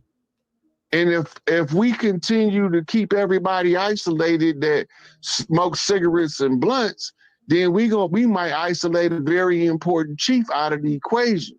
So he ran off and set up something else. And what happened? Some people that look like us murdered him because they knew what he was doing. He got murdered by some people look like us. This is a recurring theme, and we keep thinking it's pale face. It's not the pale face. It's the ones that look like us. That's why Tupac say, on all my riding, I never thought that somebody that looked like me would actually be the one to shoot me. I thought it'd be a government agent or a FBI plant or something like that. I never thought that some Negroes would be the ones to shoot me. But don't get it twisted. It'll be the Negroes that they were hired because they could be easily manipulated by them. They get them to do the dirty work. That go back to your FBI snitch program, your infiltrator program. They had programs to do this work. They were right beside Malcolm X, by the way. Those agents was right beside him. Right, and we can't forget neither that J. Edgar Hoover was actually he had a mulatto ancestry. Yeah, he was let me find a dark skinned man. Let me say that he was a dark skinned man himself. That's something that they hide. His descendants are still out today, and they they acknowledge themselves as Choctaw Indians, and they look like us. I just want to throw that out there too. Yeah, J. Edgar Hoover was passing the whole time. Right. We got a history of that, but we don't even know why they call America the Great Melting Pot and why one drop of blood is all it takes. Right? If you go back in the historical record just to the 1920s, Paleface didn't sing with soul. Paleface wasn't built like sisters. Paleface now got their drop of blood, and you can tell in their physiology and in the ability to tap into the soul. They didn't have none of that before they started amalgamating. It ain't new. Mm. Anybody think it's new, they go back to J.A. Rogers' Sex and Race. And J.A. Rogers' Nature Knows No Color line, where he break it all down, that this is what this is all about. What's the great debauchery? It's a laboratory screw up of altering the genetics of the human that cause some humans to be less than the other humans. So what's the remedy? Add one drop of blood, and it makes that ability to be able to develop the soul self, the spirit self, the higher consciousness, to allow them to have the right to ascend. We was being in an infinity loop because they didn't have a right of ascension, because somebody tampered with their DNA in a laboratory, and all this is recorded in Anunnaki records, Egyptian records, and in Arabic records. They needed to intermingle with us in order to survive. Right. So we call it the right to ascension, because at the close of the age, we're going to have a solar flash coming in soon that's going to get rid of anything that don't supposed to be here. It's going to be accompanied by a flash that's going to be coming through this radiation belt we about to pass through, not to mention the effects of the planet of this other secondary sun about to go through our system, right? So all this stuff is going to cause reactions on Earth. Yeah. And the frequency that's going to come from the core of Earth is going to be a high-pitched screech to the ones that don't belong here, but the ones that belong here ain't going to hear nothing. And then you just going to see a bunch of people just laying around because they don't belong here. They can't sync to the frequency that the new Earth is going to put out. That means they didn't have the right to ascend. That means that they couldn't raise their pitch, their frequency. By the way, y'all should be familiar with me talking about something similar to what he just mentioned, as to the reason why they still want to control the frequencies still to this day. Not certain people, not that many people can handle low and high frequencies for that reason, but they know for a fact that they could tap into our energy by tapping into the frequency that we are on. If they're changing the channel, just like how you change the channel on your television, what happens? You're more liable to look at a different programming. So if they change the channel on your mindset, you're able to be programmed differently. That was the whole main purpose. They know we are the chosen people. So they have to keep them or keep us to a minimum. But that is their number one weapon to utilize. And it's going to in turn hurt them because they're not capable of staying afloat. Low and high frequency at a certain point. This is the reason why they keep getting sick. By the way, y'all need to look into trying to cleanse yourselves from those toxins they have been spraying chaff in the air, and all of this, amounts of greater amounts of radiation going through your skin. I mean, these were weapons designed to stop the people from being the chosen people. Actually, for the last 2 years, they've been reversing the chemtrails. It looked like they're still putting chemtrails up, but those are chemicals that's been used to bind against the chemicals they put up, and it come down in gorilla hell. It come down in atmospheric river floods. Correct. So they had to clean it up because they lost. We won. Our people just ain't aware of it yet, and it's almost time to celebrate. And the celebration is already scheduled for 2025. I've been telling people this before it was ever announced, the annual celebration, that when this was all said and done, we was having Mardi Gras coast to coast. The reason why we know that we're winning, the reason why we know that is because those pale faces that he's referring to are dying faster than they are being born. So they were hurting their own people this entire time. The only ones gonna make it is the ones who've assimilated the one drop of blood. If they don't have that drop of blood, they're gonna have to be recycled into a family to have that drop of blood in order for them to make it through the ascension. Now they got a gateway to make it through the ascension. You supposed to be a god and you denying somebody the right to ascend. This is why we had to go through the misery chapter, because we had to suffer the afflictions we afflicted up on them as melanated people. We wasn't the guilty parties, but Mama said the good had to suffer with the bad in order to balance out the books. Negative, positive. Mm-hmm. You can't, the person that did the dirt, the one that watched them and didn't say nothing had to suffer just like the one that was doing the dirt. Right? So now you got, when I first was telling people about the sudden dropping dead of people back in 2019 and 2020, they thought I was crazy. But then when the government came out with the sudden adult death syndrome, people started inboxing me talking about, you said that was going to happen. I didn't tell you that for you to say I told you so. That's the worst thing I want to hear. I want to hear that you adjusted to the information and it allowed you to stay out of their way while all of their dirt going down and they getting cleaned up in the process. You don't want to get caught up in somebody else's drama.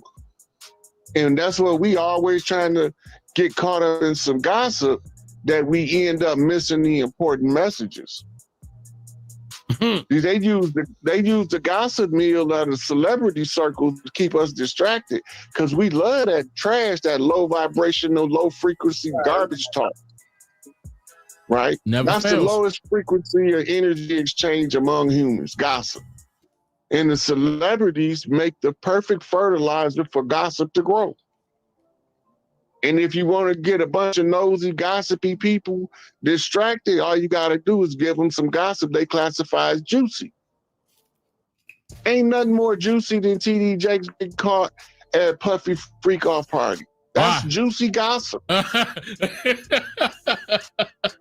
for real. That's compelling gossip. That's the gossip that make people that wouldn't even listen to gossip say, wait, what you just say?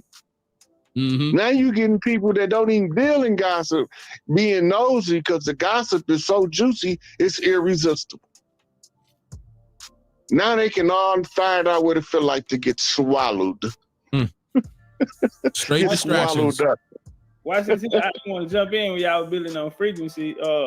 For them changing the frequency. Right now, what we noticing, like we go to the NBA, they had a Paleface running 3 years in a row MVP. Now they're speaking about the guy in Dallas down there, another Paleface being the face of the league, best player in the league. But I wanted to go back to this here, the music, how they changed the music. Because now we notice white folks got the nerve to come out here and sing on side of our people today. That never had, back in the past when we were doing soul music and we was on our vibration. Speak on that. Throw you one out the glass. Bring us back to that. They took out the high pitch. They took out the soul music. They took the soul out of the music. And now today, they got them. You feel me? You have these Palefaces who feel like they can sing with us or sing on side of it. What happened when we stepped outside? That's just to verify they drop of blood. You got to keep in mind, Oscar, who they get an Oscar, so that was a brother. Say, well, wait a minute. You broke out when you said that. Say that one more time. Oscar, when they be winning Oscars, Oscar was a brother. Oscar was one of us. He was the original filmmaker. He created the pattern for modern day film. Right? What is the Academy giving them an award for? Who is the Academy? What Academy? You getting an Academy Award for your music. It's the Music Academy. Well, who created it? Some melanated people created the Academy. They don't want you to know this because they don't want you to know about what we call the Jewish influence in Hollywood. Then you have to talk about carefully. Yeah. Then you have to talk about star whackers and extortion plots and sharecropping agreements in the industry. They don't want you talking about it, so they done made laws and made it illegal for you to talk about the people doing the dirt so that they can accuse the people that's trying to do right of doing dirt and you don't question. Man, I wish I could hit the repeat button. Right now, we can't talk about them doing the dirt. We can't talk about them at all. They don't even want to hear about the history of them doing the dirt. The whole time, they done made it law. I can't believe that. And then they also accuse the ones that's trying to do right and hire people that look like us to co-sign it. And we fall for it hook, line, and sinker. And then you let somebody who could have gave you keys to your freedom get snatched up by the system. Jonah in the belly of the beast. Now you ain't got no one on the front line for you or that proper representation. Yeah. They doing it on purpose. That's survival of the fittest. Hey, what about the sport? Go back to COINTELPRO. To stop the rise of any potential messiah who could incite the masses, who could unify and electrify the Black nationalist organization to become one front against the system. This is what their purpose is. So what do they mean? We all recognize certain chiefs from our historical memory. When they come to the forefront, some of us whose memory is strongest can identify them. They tracking us through astrology, birthdays, and geography. What longitude and latitude, what's the star alignment on this day? This is where a chief gonna be born. Then they tag the boys at birth so they can try to kill him off before he realizes if he a chief. Because he gotta go through a certain training process through his family, his extended family, his neighborhood, his city, and then they gotta send him out on the land to go be examined by other communities to determine if he have the righteous heart of an actual leader and chief in the people. But they missed And us. he don't. No, they had me, but they let me go. Man. They had me for 16 years, Dane. Oh, they had you on lockdown. Yeah, they just sat you down. You here with us now. But look, they never expected that one of us would use the prison for a monastery and as a university. Mm. They tried to make it taboo to go to prison and learn something. So now they always warn you before you go, when you're young, when you're about to get locked up, don't go in there and start turning into no old Muslim. As if that's the only way you can be converted to Islam is to go to prison. It just so happens that's the stigma. Is the only place you stuck where you can sit down long enough to investigate what you believe in to find out if you really believe it or not. Most of us in these religions, we never had the opportunity to sit down, really analyze and determine in our heart of hearts. Do I believe the story they telling me? I ain't never believed it. Look, I got in trouble by my mama when I was 6 years old for telling the preacher a damn lie. Matter of fact, I'm gonna tell you, his name was Pastor Odney at Bethel Pentecostal Church in Grand Rapids, Michigan. He was telling us the Jesus story. And I turned around to my mama, why is that man sitting up there lying? And she pinch rolled a whole elbow off. Told me you can't say that in the church. When I got home. Oh, you was in the church. Yeah. He was preaching when I said it. Look, when we got home, my mama told me like this. This is when she was programming me on how to navigate on the land. She said, baby, when you hear stuff like that, you can't let people know what you're thinking, because then they'll try to do something to hurt you. Mama was giving me game early. I just didn't know what right hand know what the left hand is doing. And vice versa. That was one of her most famous sayings. She used to tell us that all the time. Yeah. So I learned that, like all the stuff I be telling, this stuff ain't new to me. The stuff I be telling everybody. It's just that I didn't know how to tell it to them without the reference. So I had to go find where somebody else said it before I did, so they don't have to believe me. They can go argue with the person that I'm quoting. The academic process. But once they realized that I already knew this stuff before I found that reference for you, right? Now they started to say, okay, well, he's telling us stuff that ain't nobody else telling us. Maybe we ought to look into deeper to what he's saying.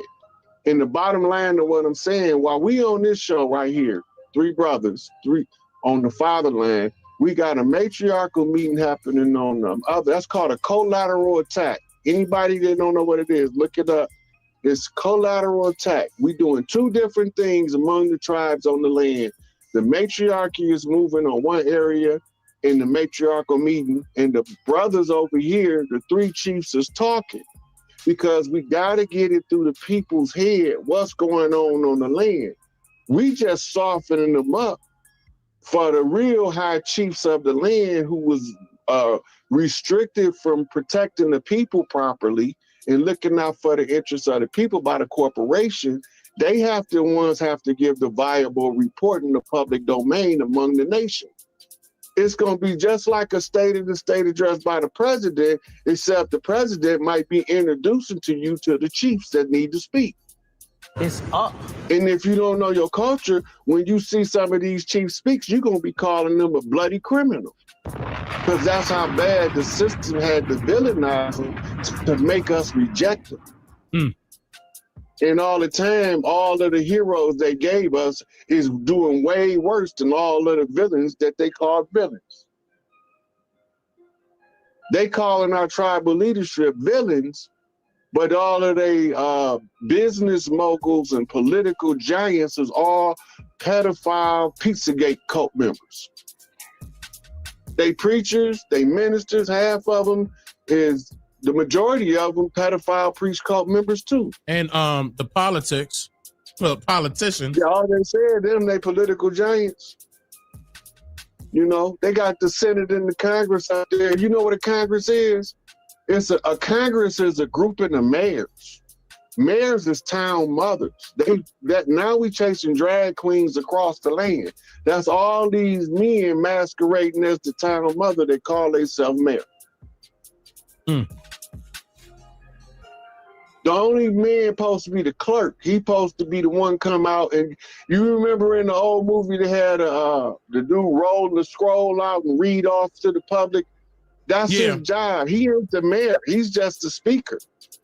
He's the town clerk, the town speaker. He come out and tell you what the town mother said about the next ration, the meals coming in, the almanac said the storm gonna come. Yeah, he just reading out her edict to the tribes in the town. But we don't know that a mare is a female horse. Mm. We think that a mare is, a female horse is a stallion. Megan, Joshua Pete. But we won't ever go look to find out who Joshua Pete is, so we won't ever know that they've been showing us all the time. I ain't gonna lie. I'm glad I'm not the only one that thought that was a male, but go ahead. Look, just Google Joshua Pete and Megan Thee Stallion gonna come up. I could have seen this. Look, I seen a video when they went to a party with her and overdosed. They were doing coke, and Mike supposedly overdosed. And so when they brought it back, they next. Right. Catherine's mama. Oh, his mother. Okay. But no, LaToya was the one that was trying to come after it, right? She was the one that was trying to. Somebody that didn't like Michael at all was trying to come after it. Yeah, I don't know about them. I just know this last incident when they blocked the children out of the estate because they said it was $700 million understated for tax purposes. So they put an IRS lien on it. And then they said they didn't touch the part of the estate that was left to Catherine, his mother. But they've been trying to get it from them babies because people keep saying them not his real babies. Mm. Even though they test tube babies, they his test tube babies. Right. You know, so I mean, hey, he made him with who he wanted to make him with. Mm. I don't want to make no test tube babies. That's like Kim Kardashian, them test tube babies. She ain't had no baby for real. Oh, Seahorse, queen of the dam. I never liked them. I don't like how they portrayed them out there to try to make it seem like they this and they that and they all that and whole time they trying to look like one of our women. Yeah, but all the time they seahorses.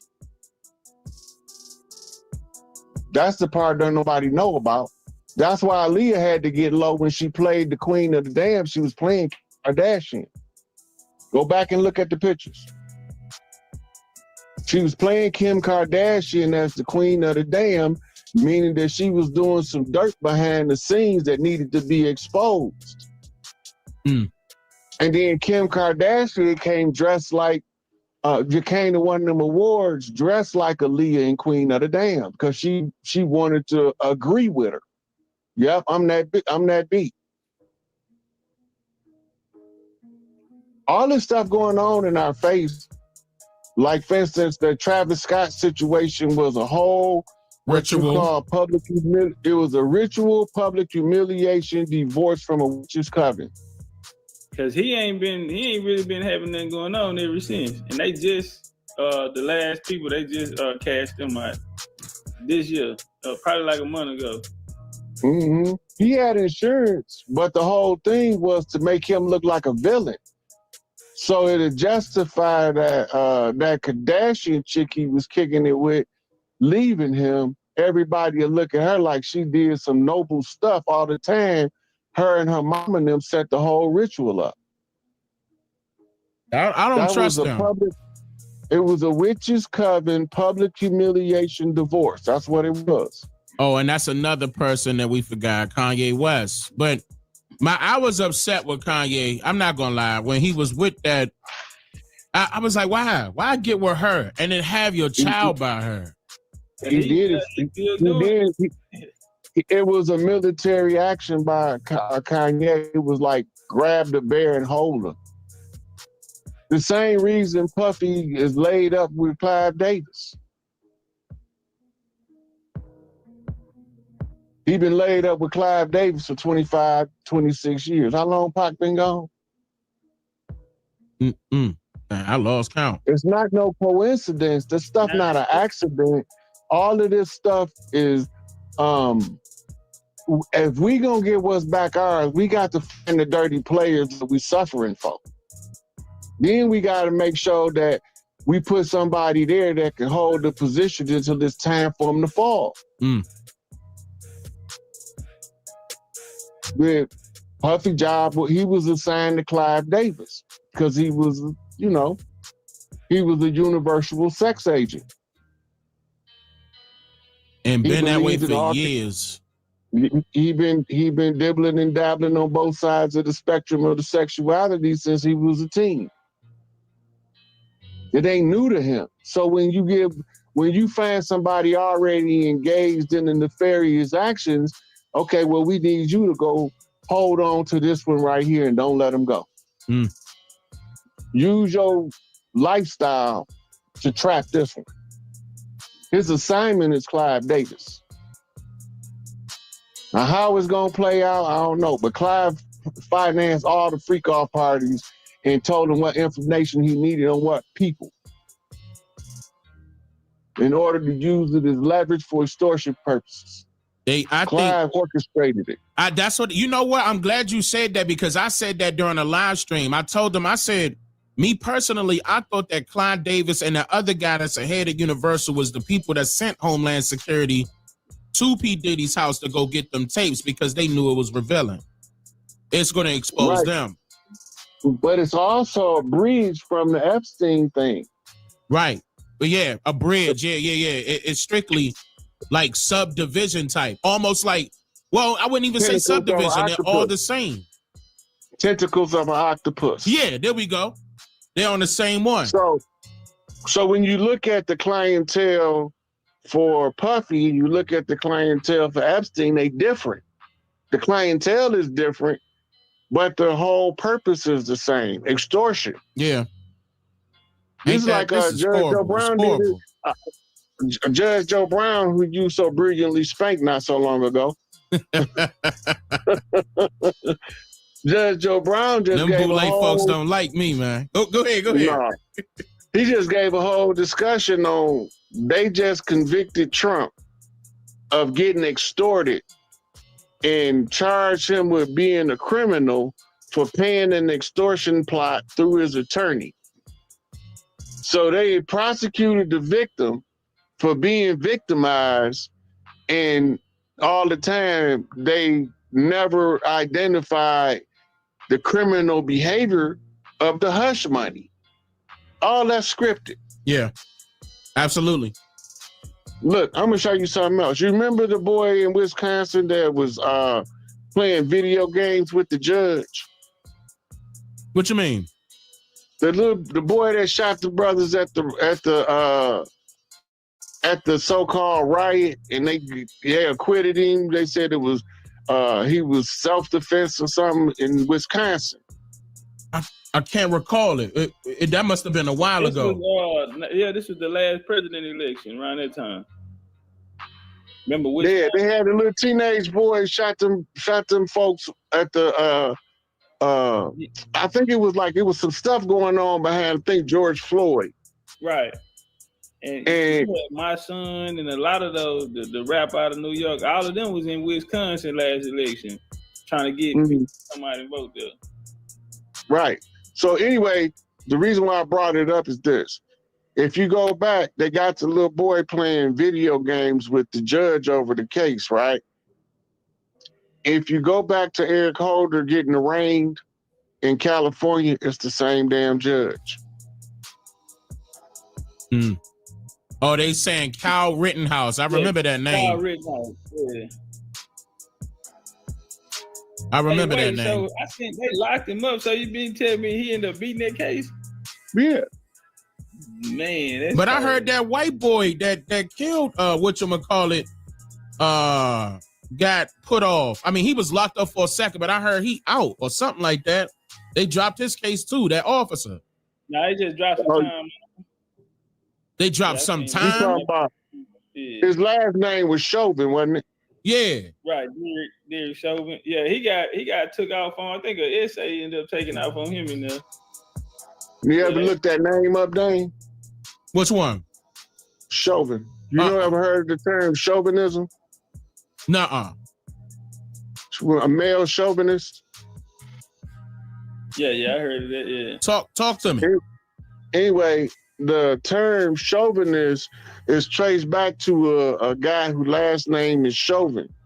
And he was the one who was one of the authors of patriarchy. Interesting. That's why they call it chauvinism when the men try to silence the women. They call you a male chauvinist pig. You said when a male trying to side with the women? No, Silence. Quiet her down. Go in the kitchen with your pregnant self and cook and walk around barefooted. That guy. Okay. They call him a male chauvinist pig. That's what they're talking about. Chauvin was one of the original patriarchal founders. Interesting. All of them people in that case got a historical character name, either first name or last name. I'm seeing that pattern a lot. They doing that a lot. That's a blueprint signature of the lodges, of the secret society. Yeah, that's how you can tell it was done by design. Yeah. They doing it in code. That's why when we came in with George Washington, we had to exit off the back of George Herbert Walker Bush, who made himself King George in the wee hours of the morning in 1991 with a Senate Select Committee. And it was written about by William Cooper and Beheld a Pale Horse. Yeah, I remember William Cooper. I got his stuff. Yeah. So when he made himself king, when Bill Clinton was president, he was still running the show. When his son became president, he was still running the show. When Barry became president, he was still running the show. And all of them grew up as assets, as CIA assets under him. Hillary Clinton was a CIA asset and her handler was George Bush. George Herbert Walker Bush, the old man, right? He muscled his way into office by muscling out the Republican candidate under Ronald Reagan to become vice presidential candidate. I think the original person was supposed to run with Reagan was from Michigan, name was Moynihan. But then George Bush pulled rank on him. Yeah, they were saying a lot of people were saying that George Bush was the one that was going to start off the New World Order. Like that's exactly what his job was to do. He was set in place to start it. Well, the reason they say that because he said it out his own mouth. He did though. I saw that video. He said it out his own mouth. I seen it when it was live while he was saying it. And he went to talking about 1,000 points of light. Right? And people didn't know what he was talking about. Right? But the whole thing is this. If you look at the dude, John Hinckley Jr. that shot Ronald Reagan, and you put a picture of Jeb right next to it, you can't tell they ain't twins. Because that was George Herbert Walker Bush, illegitimate son that shot Ronald Reagan. That's why he's the only person that ever attempted to assassinate a president and lived.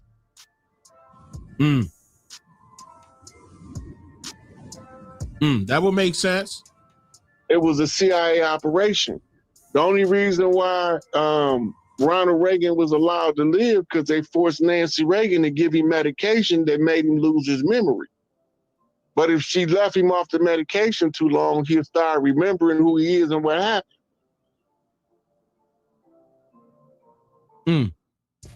That's the only reason they allowed him to live. The CIA operations, they filed. Do you agree with William Cooper when he said, and Ted Gunderson also came out and said this too, if you're familiar with that name, came out and said that Kennedy was shot by the driver? Oh yeah, that's old news. Okay. The Zapruder film was the polished up public relations version of the assassination. I got it. It was altered back then, and with modern technology, it's so obvious that it was altered that all of us is wondering how we ever got tricked. But back then, the technology ain't where it was now, and we couldn't see the difference in the altered film back then. If you go look at some of the footage of the spacewalks, it's obvious they ain't in outer space, and it's obviously that they faking it. You can almost see the strings that they're using to try and make it appear like they in an anti-gravity situation. Yeah. All of that old stuff now is because we have been saturated with modern television. When we see it, we know it's fake, and we don't even have to second guess it now. Just like right now, when I saw Tesla, I purposely sat there in the living room to watch the Tesla rockets go up in space. And as soon as, you know, they're talking about something, we're 100 from whatever, they giving the amount of them about to break out into space, the amount of miles they're away from breaking out in space. And all of a sudden, everything goes dark. I'm talking about 4K cameras and you can't see nothing. I said, all right.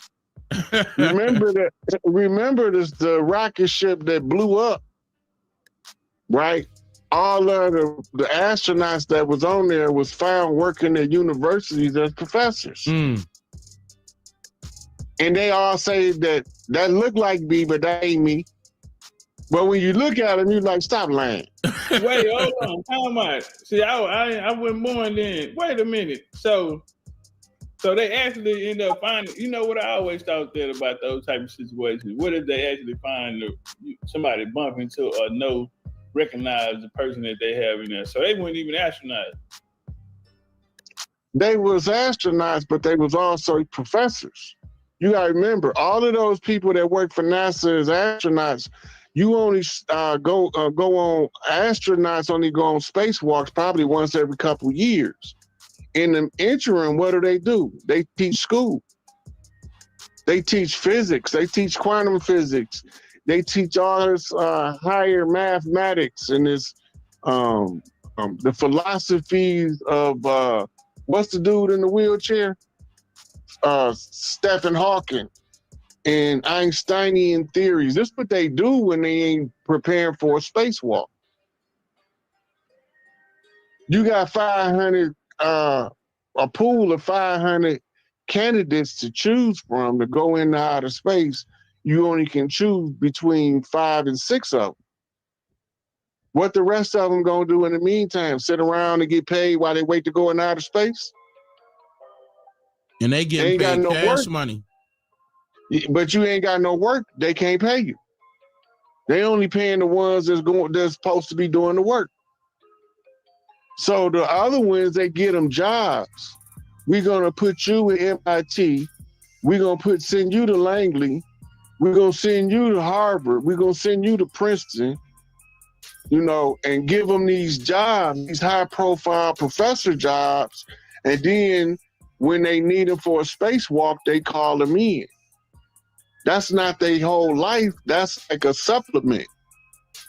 So then, when this spacewalk happened, when the shuttle blew up, and 10 years later, they found all these people that just so happen to be the same people with the same name.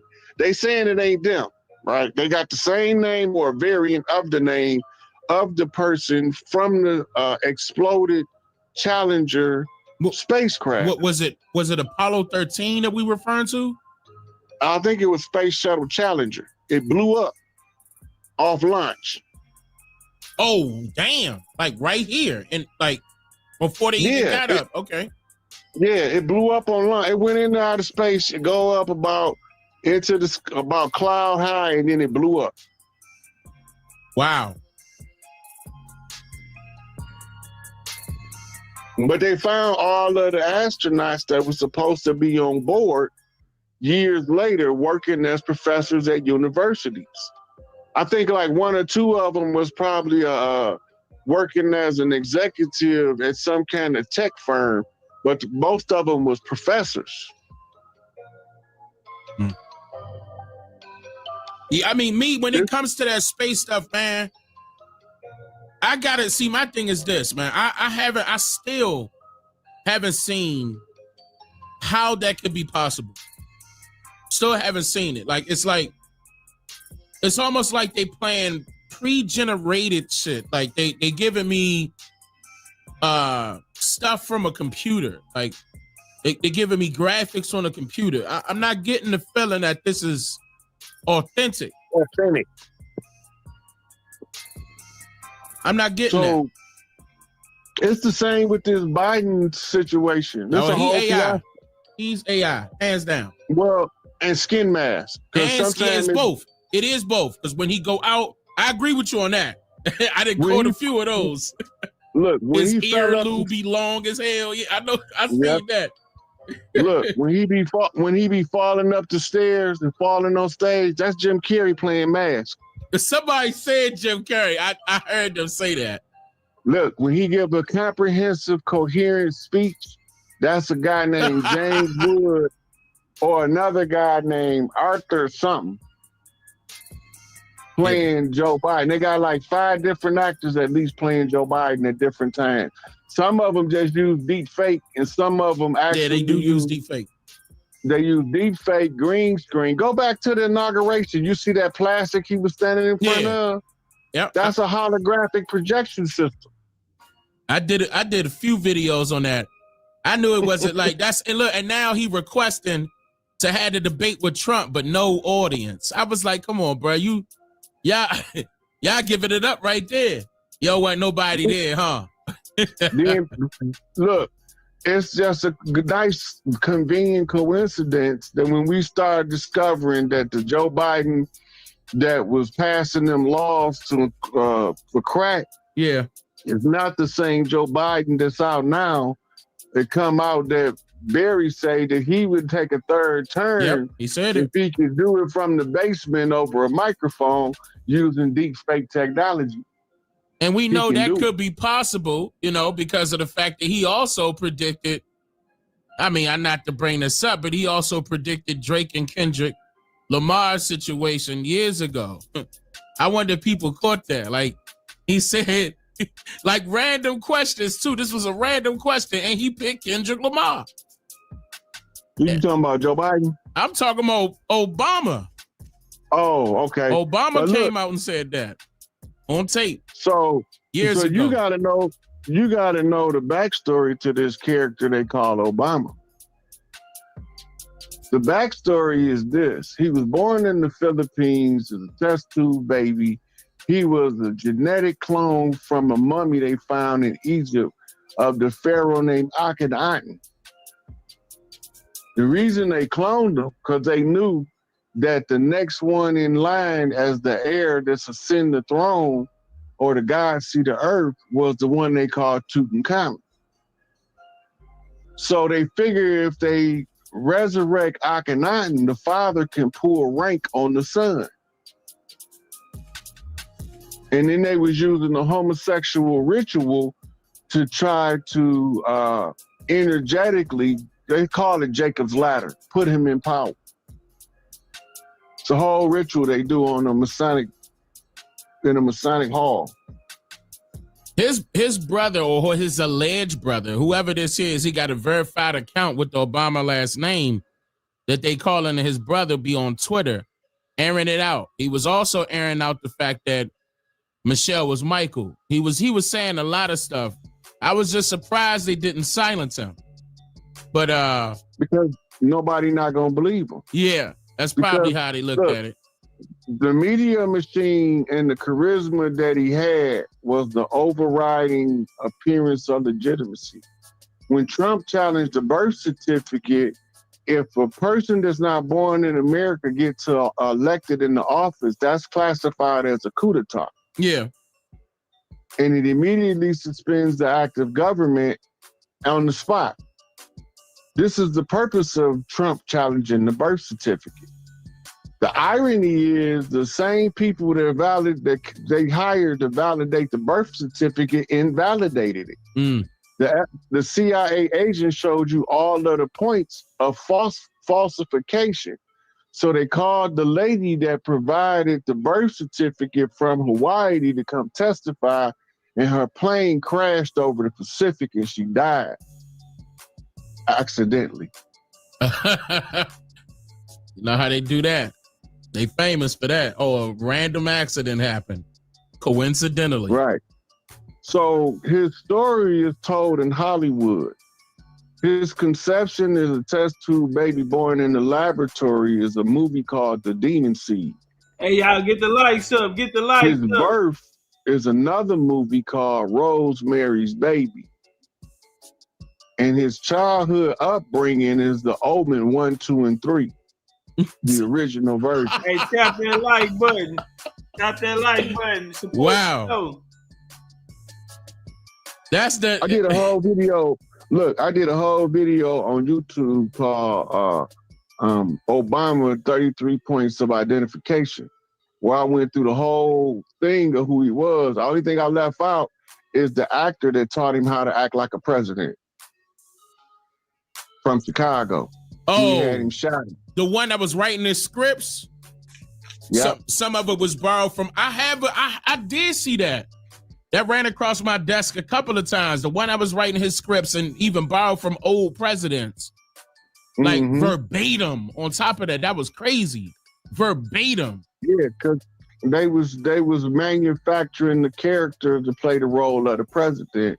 It was a George Herbert Walker Bush CIA takeover of the government.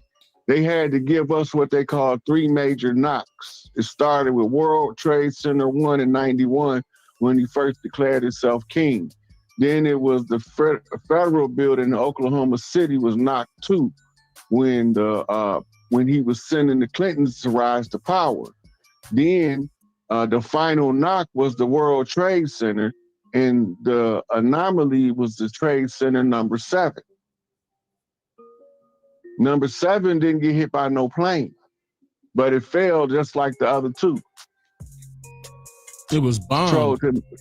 It was to prove controlled demolition, and now that the CIA didn't release the reports, they didn't already identify the Bush, Cheney, and them as being conspirators in the 9/11 with the Mossad and the CIA working in collaboration. That's why all of the I can't say it, Dane, but I know what you're saying. About I know exactly the special interest people that was in the World Trade Center was all moved within a month before it happened. 2 months before it happened. You right. You on it. Yeah. So they got rid of all of them special interest people, and then they left all of the other people in there as what they call sacrificial lambs. Yep. And then they told us that the Pentagon got hit by a plane, right? But the footage shows what they call a Scud missile. Yeah, that was hit. Scud missile. Don't forget all that money that came up missing out of there. Too. Yeah, that's another thing. Cash money was gone. It was actually bars of gold, and they actually still left 2 truckloads in the tunnels leaving the Trade Center because the explosion caused the tires to melt.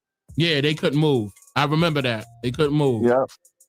Then you had the lady, she was pale face, who did the demolition investigation, because in order for the metal to be molten, they needed thermite.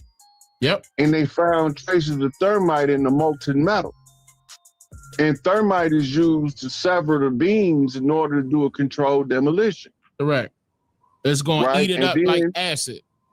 Yeah, and it's going to liquefy it. Mm-hmm. So they go to all of the specialists trying to find out if there's any reason that thermite should have been at the World Trade Center, and all of them said the same thing. The only way thermite is present is if it's a controlled demolition. Now, here go the kicker. They able to trace the batch by chemical signature to where it was made and who made it, and it was found to come from the United States military. Yep. All this stuff, our people seeing it, but they're not paying it no attention because it don't affect their day-to-day life. They want to know about get up and go to work in the morning, get these kids off to school. They don't have time to ask the hard questions about the anomalies they see in the stories that's being told to them in the public by the people who's supposed to be their government. That's true. But it's all there. It be right in front of them. They hide some stuff, but not all of it. And some of the stuff that they hide, it be right there. Most of the stuff they don't hide. Some of the stuff that they do hide, they don't hide it good enough. It be right there on the surface. You could get it. All these flooded cities, burnt down cities, blowed up cities, raided cities. This is all acts of war. Absolutely.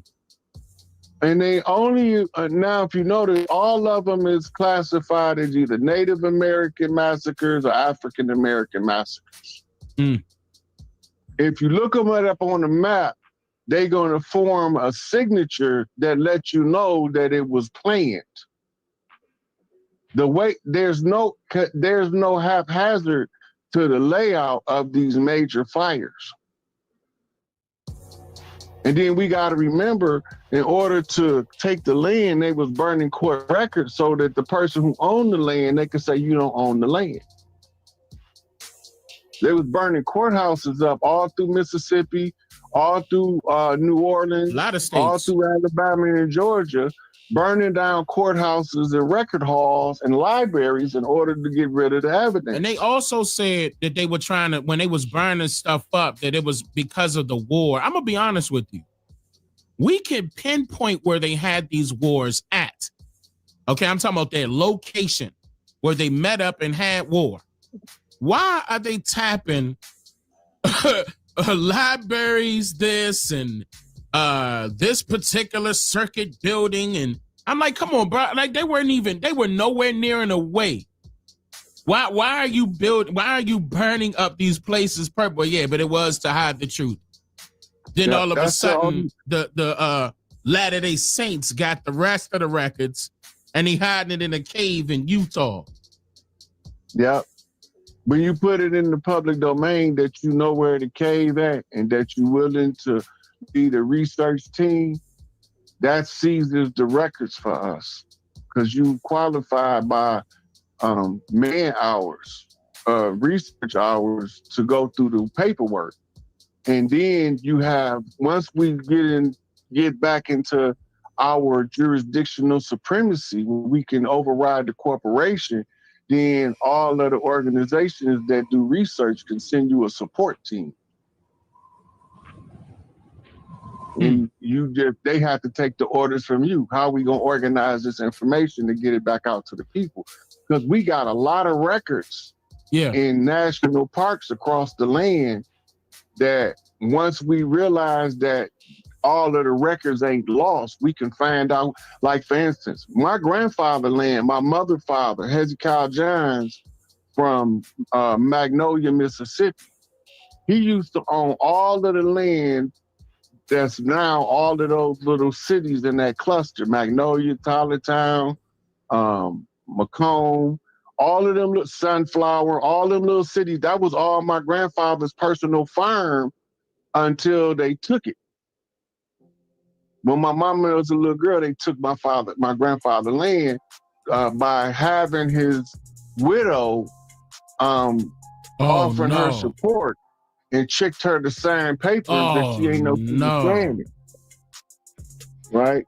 And so they tried to get lawyers to go in and fight it, but the system have something called collateral estoppel, where they was blocking them for recovering the land because of the squatters' rights and the salvage rights.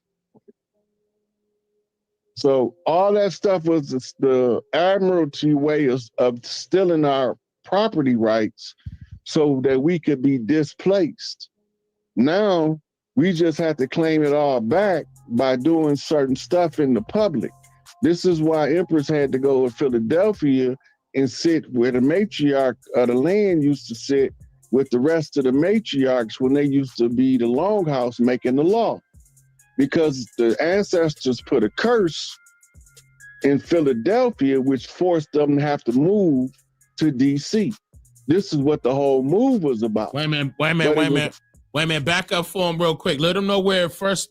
Say it one more time, because let them know what you're talking about. Oh, there you go. Okay, so in the early colonial America, the capital was in Philadelphia. The tribes, the tribal networks would all send matriarchal leadership to meet in Philadelphia. When they was looking to establish the corporate domain, they had to go head to head with this constitutional convention against the matriarchs that was in Philadelphia. Right? Now, how do you undo a curse?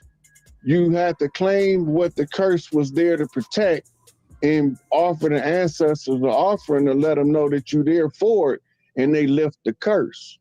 So while the empress was reclaiming the seat, the highest political seat on the land, at the same time she was doing that, it was another tribal mother in another room channeling the curse. She was reiterating the curse that was being broke by the empress sitting there by telling the curse that was put on the people who was usurping us on the land and was feeding us these lies. All this stuff is on video, Dane. So now she had to go to Delaware, first state incorporated, before she go to Philadelphia, before the incorporation was established.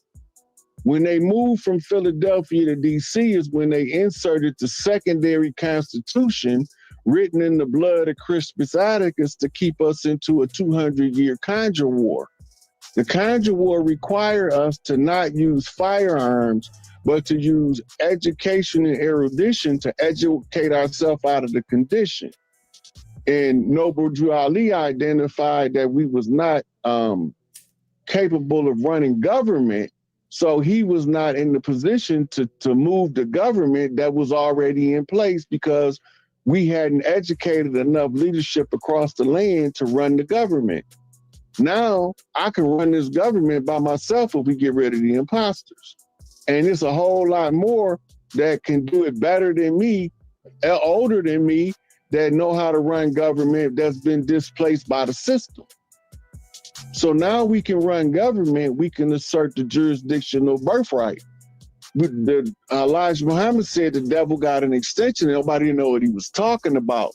But if they go back to Tecumseh in the War 1812, this is what gave them an extension on the 200 years conjure, which brings us to 2012. From 1812 to 2012 is in 200 years, which nullified everything before that because we wasn't supposed to take them to bloody war. We were supposed to educate ourselves out the condition. That's why they blocked the institutions of learning. Now that we know everything, we can tell the story to the clan so they could see what was done. Once they become aware, it breaks the hold of the mystery of the I call it the David Copperfield trip, because it's an illusion. They told you in Wizard of Oz it was an illusion, but you didn't know that they was telling you the story in Hollywood. You thought you was just being entertained. I'm going to piggyback off of that to let them know that at that point, y'all should remember one of my Easter Egg Sunday videos when I was referring to that Pup magazine. It was the Pup magazine watercolor picture where they had the personification of the U.S., but it was Uncle Sam teaching a class. And y'all saw a class sitting far right? They had the Negro washing the window, and they had the Indian sitting down near the doorway, and he's reading a CBA, but that's upside down. And in the front, he's teaching the class, and all the rest of the class that's sitting, closest to Uncle Sam were particular areas of South America, Central and South America, mainly South America. But what he was teaching them was self-government. So what Rod, to piggyback on what Rod was talking about, they wanted to initially say, all right, y'all go ahead and do it on yourselves. We're going to have ours too. but that was the whole gimmick, to make pretend like everybody was going to have their own going on, but somebody else wanted to have their own overall, meaning one government controlling all these other places. And that wasn't the deal at first, but that's what eventually happened. It amounted to that. And that's why, like, for example, when he mentioned Noble Dry Lee saying that we couldn't teach ourselves the government, is because the fact that they didn't want us to know. Even though we had it at first. All we need to do is go back to what we had. Now remember, they made it illegal for us to learn how to read and write. You gotta remember that part. And then how did we get so rich? We was already rich. No, Ron, they said we were slaves, Ron. They say we were slaves. I don't ascribe to that doctrine. I ascribe to the reality of the fact we were prisoners of war. I'm part of the 1492 to present Homeland Security 500-year protracted struggle of the Gullah Geechee that called us to war when Big Mama called us to fight in Florida to fend off the Spanish Armada, who decided that we was runaway slaves that joined on with some other chiefs. And all the time, we was Mississippians from the Mississippi Navy. They called us frogmen. And we was Sobek priests that rode alligators, so they had to start gator baiting to get the gators a taste for the flesh of the native, because we used to live in harmony with them. They got all these pictures of us. We used to ride the alligator all through the bayous of Louisiana, all through the swamps in Florida, and they had to burn down and chop down all the cypress trees because we was attacking them from the treetops. They couldn't handle that. And the so mountains. You go through Florida right now, take 75 south into the Keys, and you see all them charred trees because they was burning the land. They was scorching the earth literally to try to get us out of the thicket that they couldn't come in and win that war. That's why the Gullah Geechee never lost. They call it the Seminole Wars. We call them the Gullah Wars. Ooh, hold up. It's the same wars told from two different sides of the goddamn field. Oh, Topcatz, get in this, Topcatz. Get in this. This is he. Hold on, I know he eating too. I know he over. I'm here. You get okay. All right. My bad. If you putting that fork down. I'm sorry because I know it's late. I just got to eating, so you on point. All right, let's get it. Yeah, turn up. That's definitely that's a fact right there. So I just left out of similar territory down there in Florida. This weekend just passed. And a lot that they have going on down there, those people that they have there now is implants.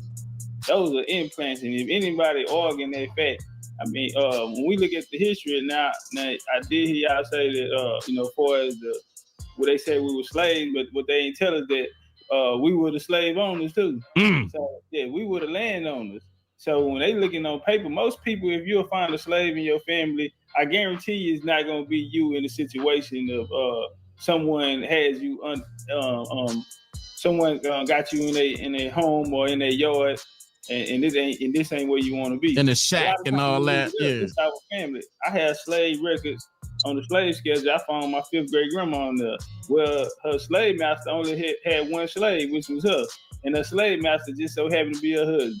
Well, I wouldn't say her husband because a lot of times in those states, those situations, a lot of times they wouldn't be married. But in this case, they were married. It was her husband. So in the state of Texas, when they left South Carolina, came here, he registered as a slave.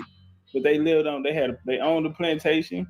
They owned the plantation, owned the cemetery. Like I say, to this day, we have 3 historical cemeteries in the state of Texas, because when Texas came into origin, our family was already here, already had their land here. So she documented it as a slave. So a lot of times we see it, the slave gonna be your family, and the slave master is gonna be your family as well. That's why the plantations were our surnames. We still have the same name as these plantations of the land that we coming from. So a lot of times when you hear in history, they'll tell you, well, the slave he left, became a free man, and came back and bought the property that his slave master died and left him land. Uh-oh. So in one sense, you're gonna tell me that the man is so heartless that he'll take a human being against their will and forced them to do free labor.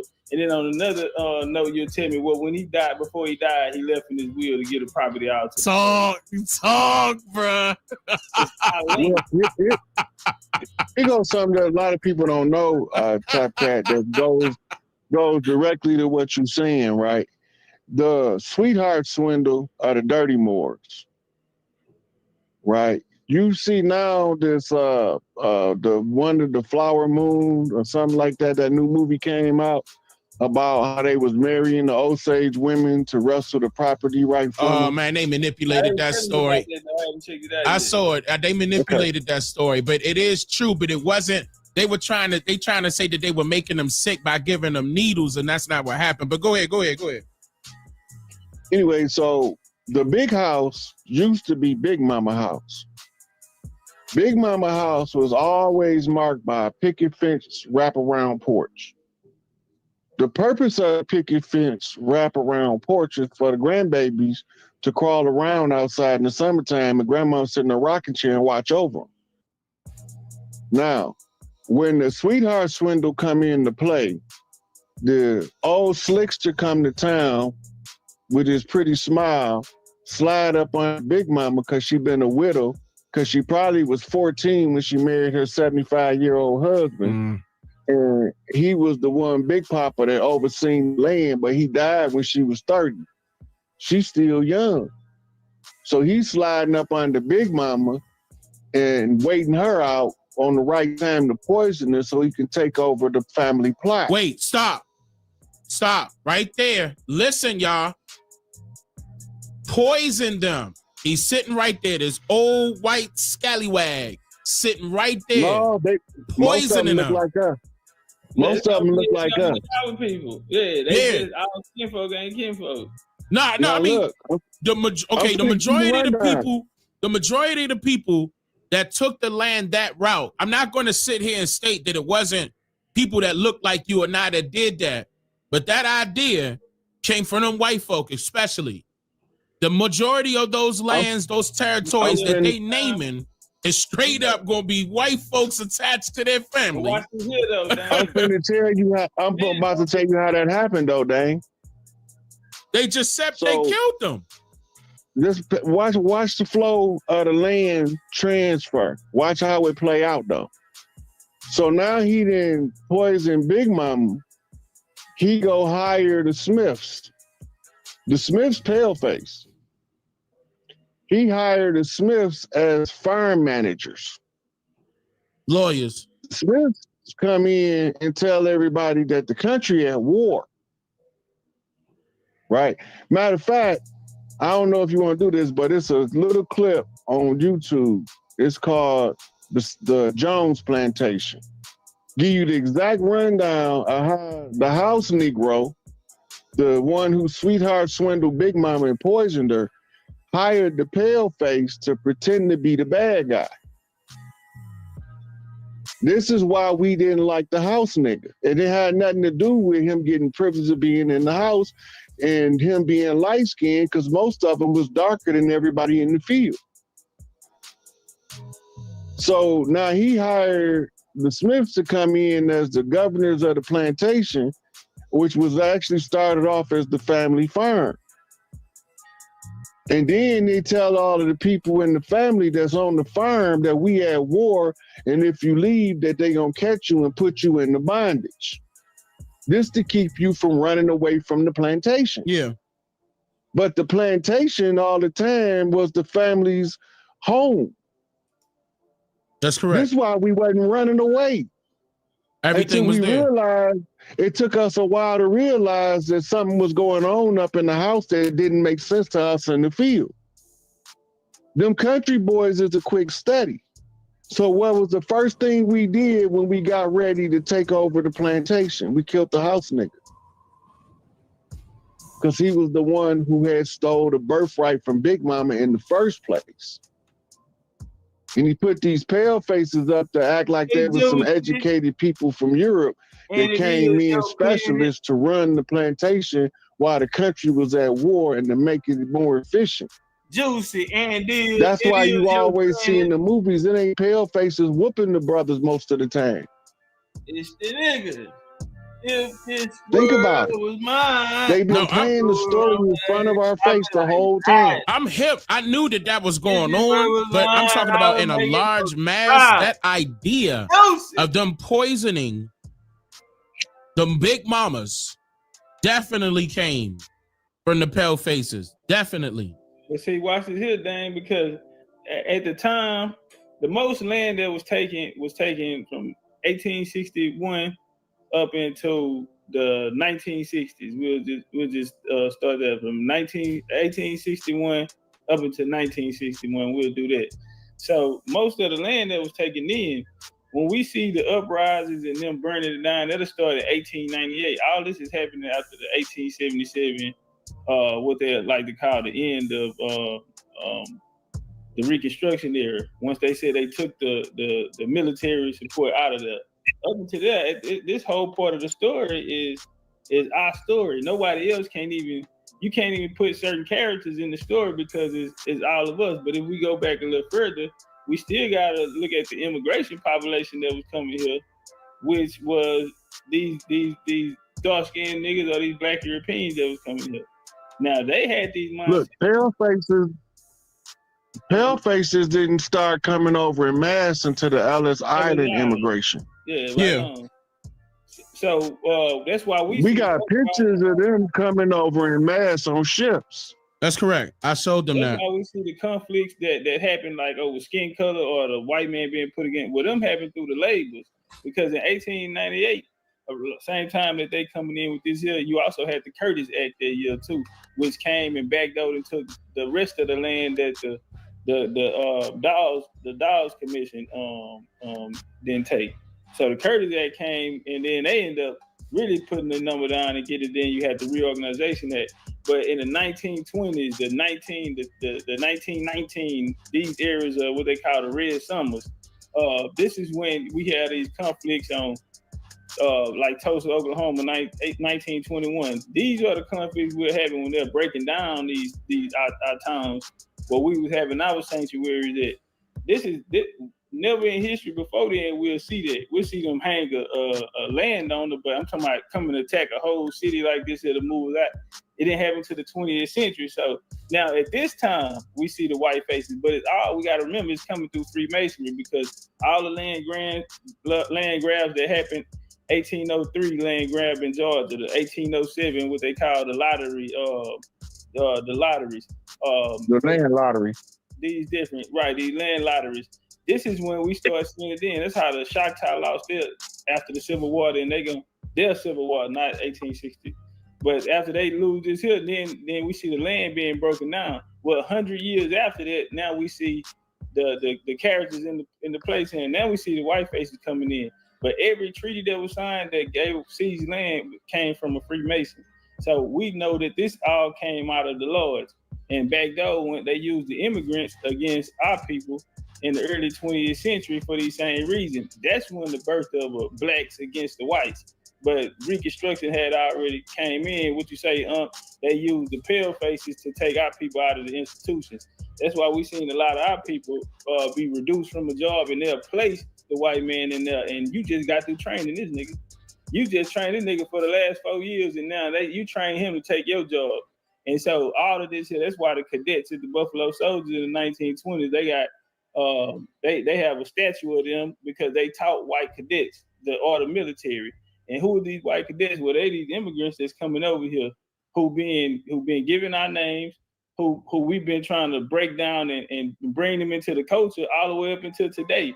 In the 80s, they were saying white men can't jump, white people can't sing, white people can't dance, white people can't cook. And then now today, niggas is taking recipes from them off TikTok. Yeah, it's a cold game. Yeah, they've been flipped the script. They flipped the script. Like 1850s is when it really happened, when those white folks started coming over here. You right about the 1890s. That's really when they implemented white supremacy.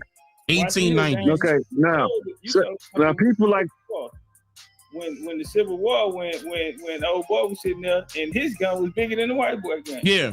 His knife was bigger than the white boy. He had the killer and the white boy looking like he was scared. these type of things let us know who's in charge, especially when now we come back. We can prove that Robert E. Lee was a Negro. Robert E. Lee was a Negro. Robert E. Lee come up under George Washington now. His daddy was, when George Washington came into the U.S. Army, Robert E. Lee daddy was there because George Washington was smashing his grandma. Robert E. Lee ended up marrying George Washington's granddaughter, who came from George Washington's son. You might be right.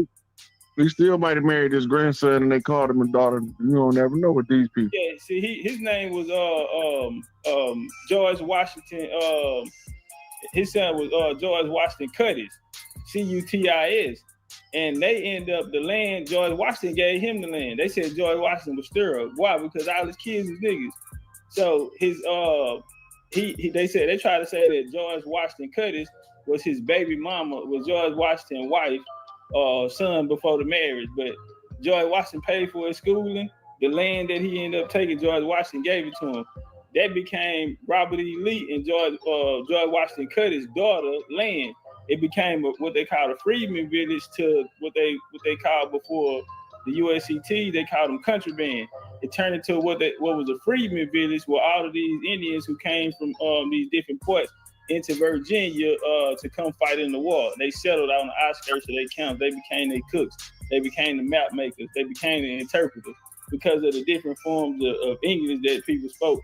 Whether it was hard English, you know what I'm saying, they sped up English, these different things. Yeah. They were the interpreters for them. They were the cooks. So that land, like people like that, Robert E. Like we said, Robert E. Lee, even homie from the signed the General Field Order down in Georgia. These people, because my family fought under him. He changed his name to Williams. He went to South Carolina, and they hung him after the war. But he was like a general, and he fought directly under Sherman. My bad, Sherman was a nigga. My family fought directly under Sherman, next man in charge. He left after the war, went back to South Carolina. The Ku Klux Klan hung him. Wouldn't even know Ku Klux Klan deep like that in South Carolina. So they pulled up 70 deep and hung that nigga. Cause he was, you know where they originate, right? The Klan to Pulaski, Tennessee. Nope, they originated in Spain. Look, this is where you get the black hand from. The original Klan outfits come from the Black Brotherhood of Spain. It said different in Spanish, but it means the Black Brotherhood of Spain. These was Moors. And the one who used to lead the slave raid, he had a hand like ours, so they used to call him the Black Hand. But he used to lead a bunch of pale faces in the raids in the villages. Go back to the movie of Emmett Till, you're going to see some Negroes getting Emmett Till with some pale faces, because the Negroes the ones who wanted him dead.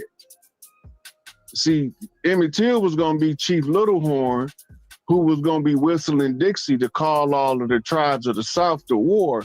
He ain't know who he was yet. They heard him whistling Dixie because he heard his uncle whistling, and they wanted to kill him, and they needed an excuse, so they threw the pale-faced lady out there.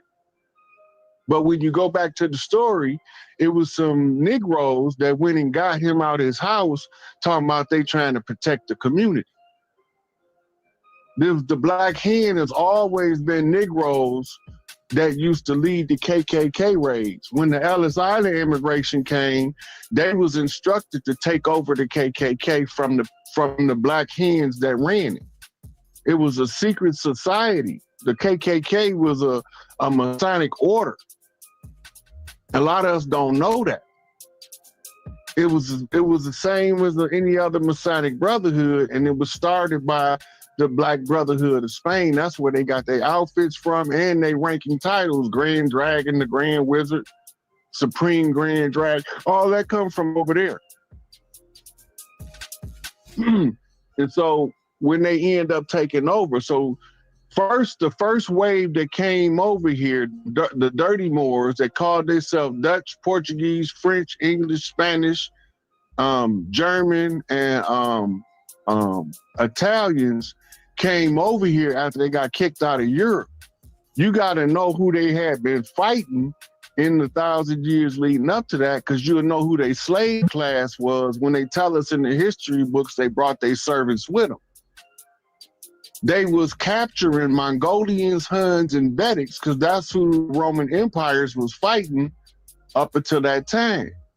So they slave class was Mongolians. So they brought them over here and started teaching them our culture in some stuff called Indian schools. When you go look at the Indian schools, we thinking that they was teaching them how to be Indians, how to be Americans, but they was teaching Mongolians how to practice our culture and pretend to be us. This is the prelude to the switching us out under Andrew Jackson and the Dawes Road. The president was declaring these people chiefs to sign treaties. Like Chief, what's it, White Wolf? You look him up, old wrinkled up cracker, right? They declared him the chief. He ain't no organic chief from the land. He was a made chief by the system in order to be eligible to sign treaties. They recognized him as a chief. Hey, I get the lights up. But you know a real chief from a fake chief because the fake chief gonna give up land and the real chief not gonna give up land. Because we believe that's like selling your mama or your child, and we will hurt you about ours. But the people that came over here sell theirs. Some of them up north did give up their land for well, I'm not going to say money, but it was something similar to money. They were made promises. I'm talking about even chiefs that look like you and I were made promises. That the government didn't keep. You talking about like the Manhattan deal, right? Like the Manhattan deal. Well, actually, Manhattan in general. The whole thing. But remember, when we start calling them on the land, because we used to tell them we can't sell you the land, but we can let you come here and work on the land, and they took that as a cause for them to own the land. Well, see, another thing is that they were told to take the land, land of the free. They were told to take the land. Doctrine of Discovery. Mm-hmm. They literally wanted to come take it. Would you say, Topcatz? I want to throw this in there too. One of the earliest books that was wrote on the slave trade was about the Indian slave trade. There's no African slave trade or nothing. But by me saying that is when we looking into it, this in Massachusetts, and what's going on is Indians are in total control. They are in control of where the tribe is going to be relocated to. And they will keep many of the captured people if they have enough land. So a lot of the times, if we ain't got enough land, and I want to keep them because this here is a productive, you know what I'm saying? These were skilled people. Well, they'll go back and take land, and man, they need somewhere to put them. So what I see is this shit was, my bad, it was more organized than what they try to tell us. So these islands in the West Indies and things like that, where they were sending them to, this was an extension of theirs because the chiefs that were in control, like in one case, you had, let's say, 10 chiefs in this water, and they done ran down on these people. Once the job is done, once they done secured the perimeter, well, they're gonna pass them out to the chiefs according to who has the most occupancy for them, who has the most land, and who can, you feel me? So more organized. Yeah, who can take care of the most people. Facts. So, but when we send the Europeans, that's tribal culture.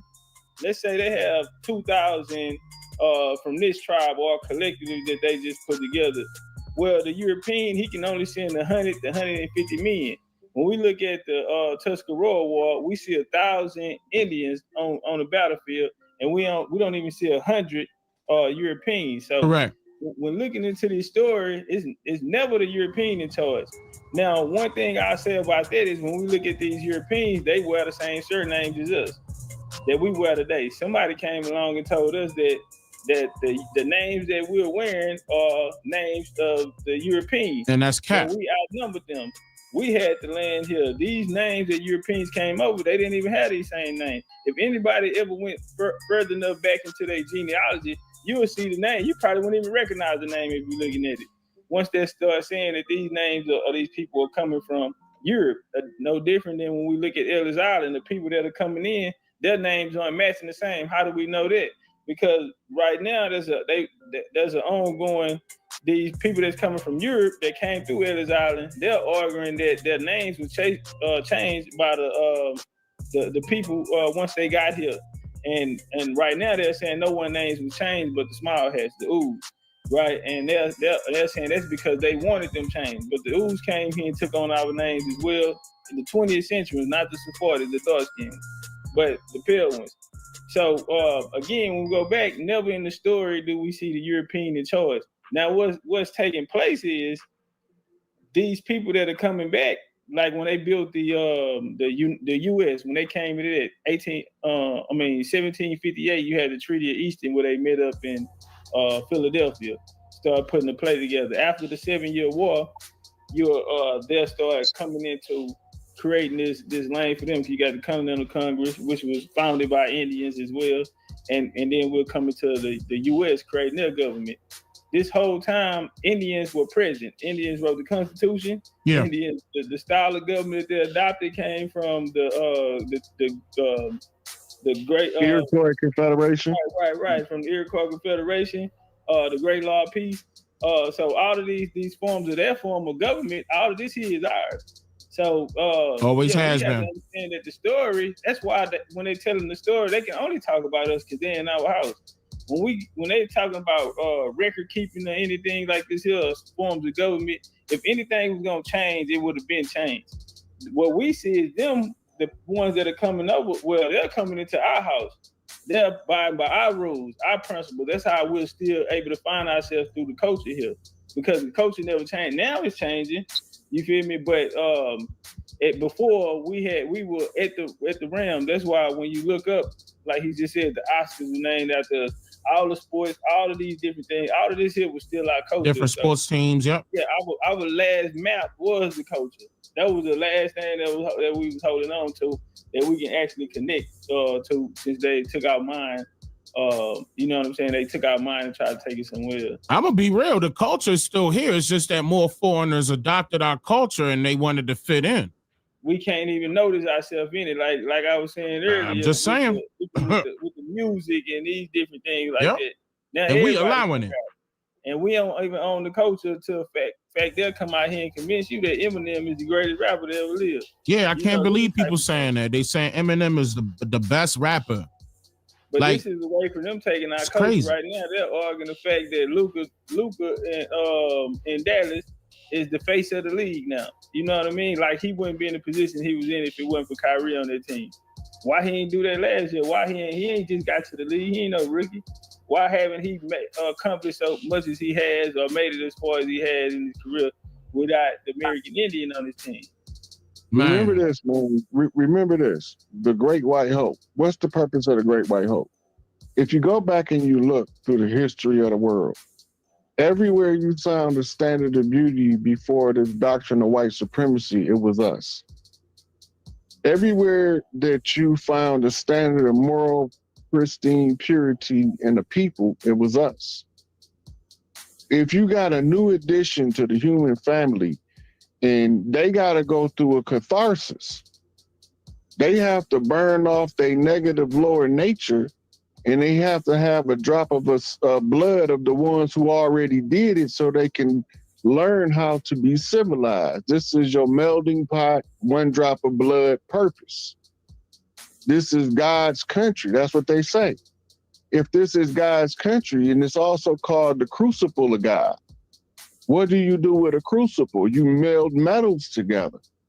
We use the platinum group metals to identify different strains of humanity, what they call root races. And I could attest to the fact that he's right about the this is God's country, because they will have that up on white picket looking signs out in the, like when I went down there and I traveled down to the Virginia, Southampton, Virginia. Shout out to Virginia. When I was doing my story on Nat Turner, all of those signs that I was passing said, "This is God's country." In fact, one of my vlogs showed y'all that when I think I was either in Jerusalem or outside of Jerusalem.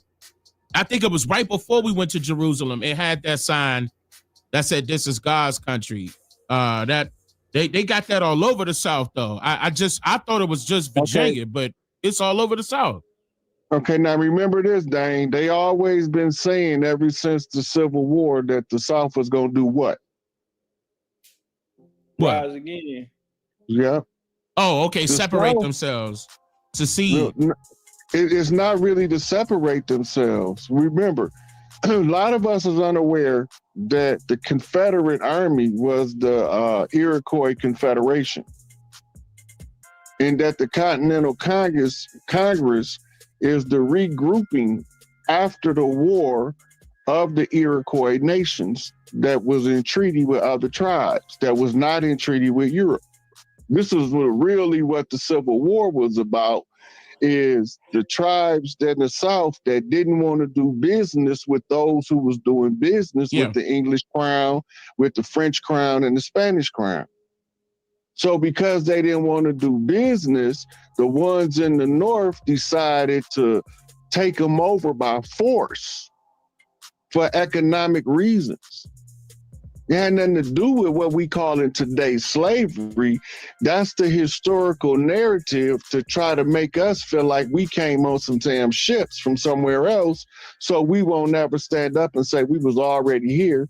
This is my land and this is where I'm from. When you talk about the land of the free and the home of the brave, I'm brave enough to tell you that I'm going to be free on my own land, and you can take your police state and march your policy and forces back to London where they chartered at, because they not chartered over here and none of them is registered under the Foreign Agent Act. Virginia Company of London.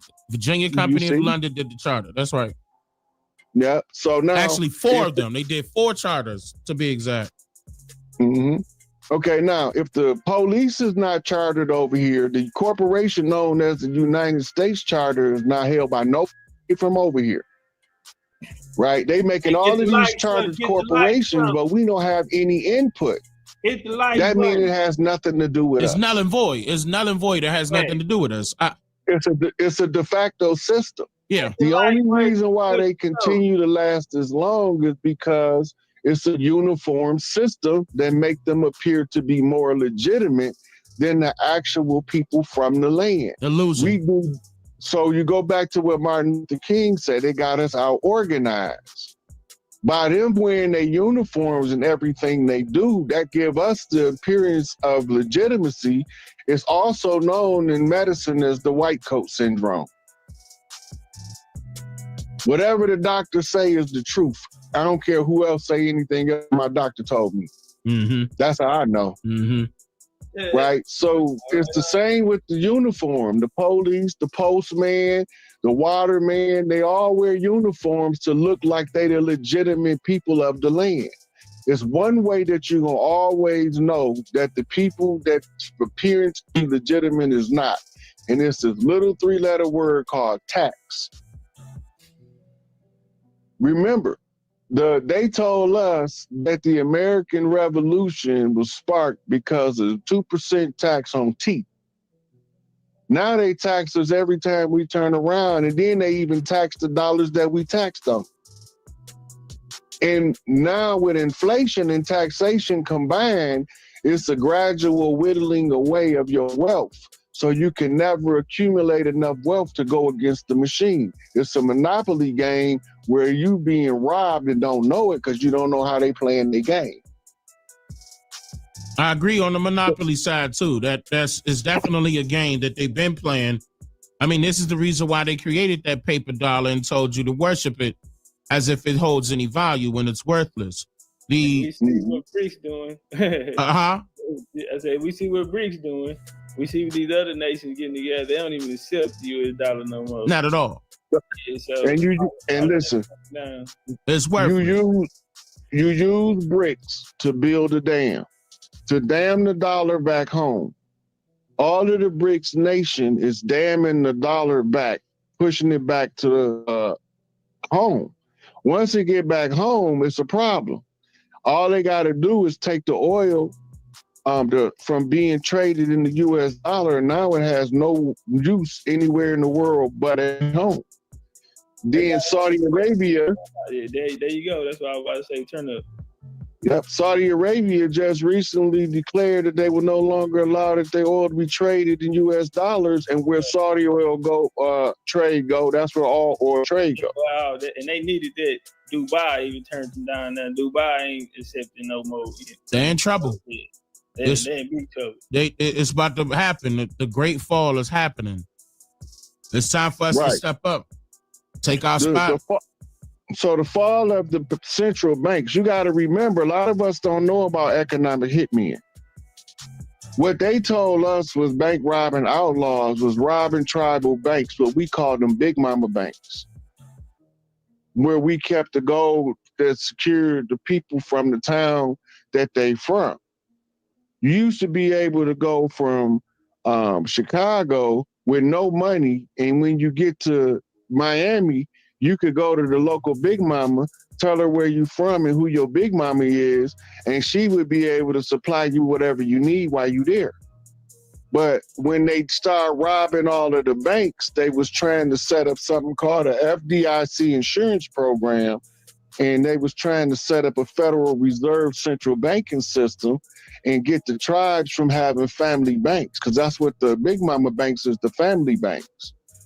So once they start shutting down all of the banks, this is why you had your Rosewood bombing, your Oklahoma City bombing, Tulsa, Oklahoma bombings, all these bombings that they was bombing our communities and business districts was to destabilize us economically, to force us to rely on the central banking system in the U.S. dollar. They didn't get successful until 1913 with the Federal Reserve Act, the Buck Act, the Internal Revenue Act, the Birth Certificate Act. All these things were systematically placed into the corporate law system so that they can use it to create straw men in our name. And all 1900s, by the way. To do business as us. But then they turned around after the bankruptcy, I think it was House Resolution 192, and say that there's no money, so we have to discharge all debt. You know what I'm talking about, Topcatz? Yeah, for sure. Yeah, so this was the when they really tricked us, because after that, I think that came out in 1931, was it? The 1929, which one?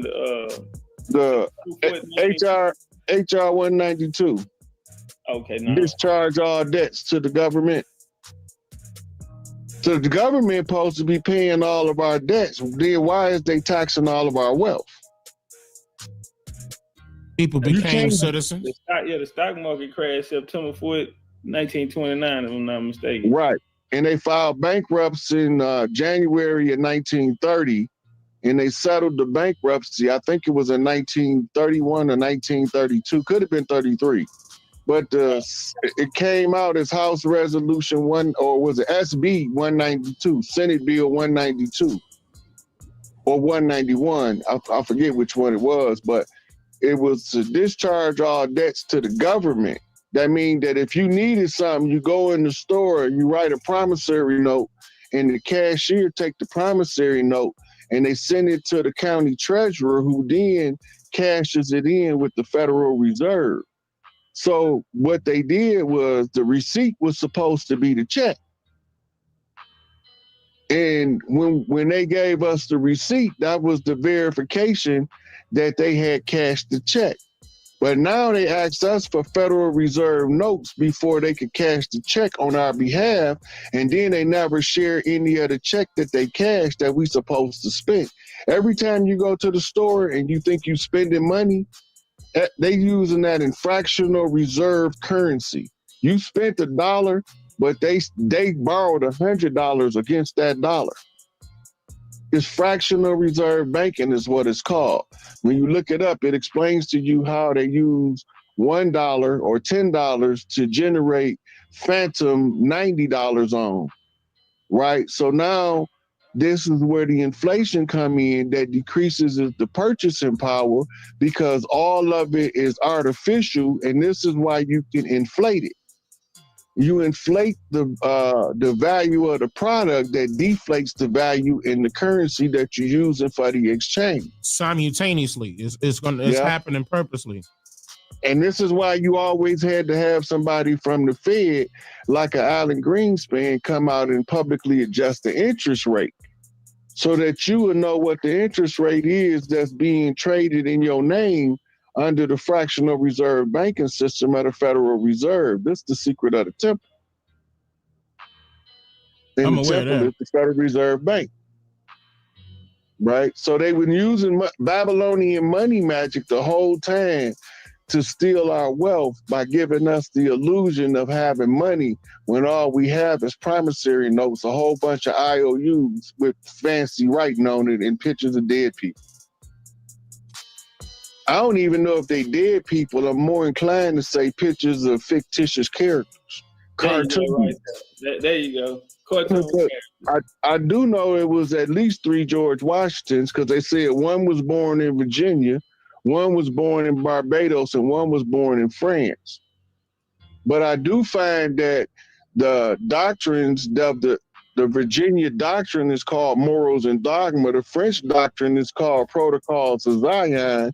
And the Washita doctrine stems from the Washingtons out of the natives from Barbados and southern United States, the Washita clans. So they trying to cover up the real George Washington with the fictitious character used to usurp the people under the founding father doctrine of patriarchy. Yeah, see, Oprah had invited a family on to Thomas Jefferson, and it was some people that looked like us was there in representation, and and they had a white pale couple there who said that they never was asked to produce any evidence that they were descendants of Thomas Jefferson, but on the other side, our people, they walked them back through genealogy and said, the lady said, I grew up in a household with my mother's mother, and my grandmother's mother. So she had 4 generations in her house. And it was common knowledge to them because the great grandma was the grandchild of the daughter to Thomas Jefferson. So they had a direct connection from him down. Well, George Washington family also came out, and they also look like us. And there's pictures all over the internet. Y'all pull up George Washington Black family or whatever. So you had West, who was his son, and you also had, like I said, George Washington Curtis. But when you're dealing with the first treasurer of Alexander Hamilton had a son called Michael Hamilton. And he was one of what they call, quote unquote, the black leaders of his day. They all went to the school in New York. Who else? The guy that killed him was, y'all help me out. What was his name? The guy that killed Alexander Hamilton. They did the duel or whatever. Yeah, I know what you're talking about. I don't remember his name though. Aaron or something like it. It'll come to me. Well, he named it his dad. His daddy actually created, was it Harvard or Yale? One of those. But what was interesting is it's the story of the student. She ended up getting a tuition to go to school there. And she came back to her dorm one day, to her room, and a note was under her door. The note told her that it was a family meeting going down that she needed to come to. Aaron Burr, my bad, his name was Aaron Burr. So her last name she was a Burr.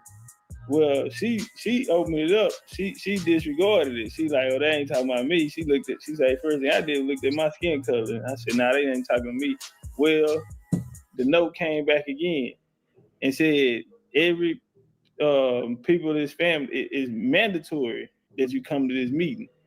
The meeting was to let her know. She coming directly from the bloodline, but she didn't think it was a connection there because these cartoon characters are fictional characters like you were speaking of. We don't understand. We are the people in this history. They didn't whitewash it and turned it around, but a lot of us are descendants. Right now, I can pull up right now, George Washington Abraham Lincoln grandma is my 6th great grandma.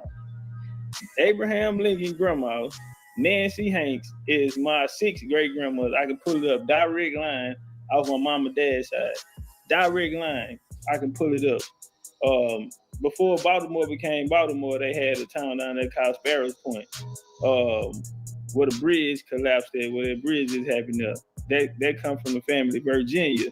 So they'll like to tell you that the Abraham Lincoln, you're not a direct relative to Abraham Lincoln if you didn't come from Virginia. If you're not with the line that come out of Virginia. Well, that line come directly out of Virginia to Kentucky.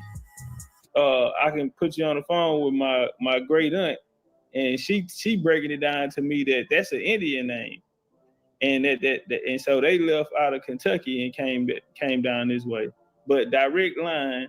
So did Abraham Lincoln.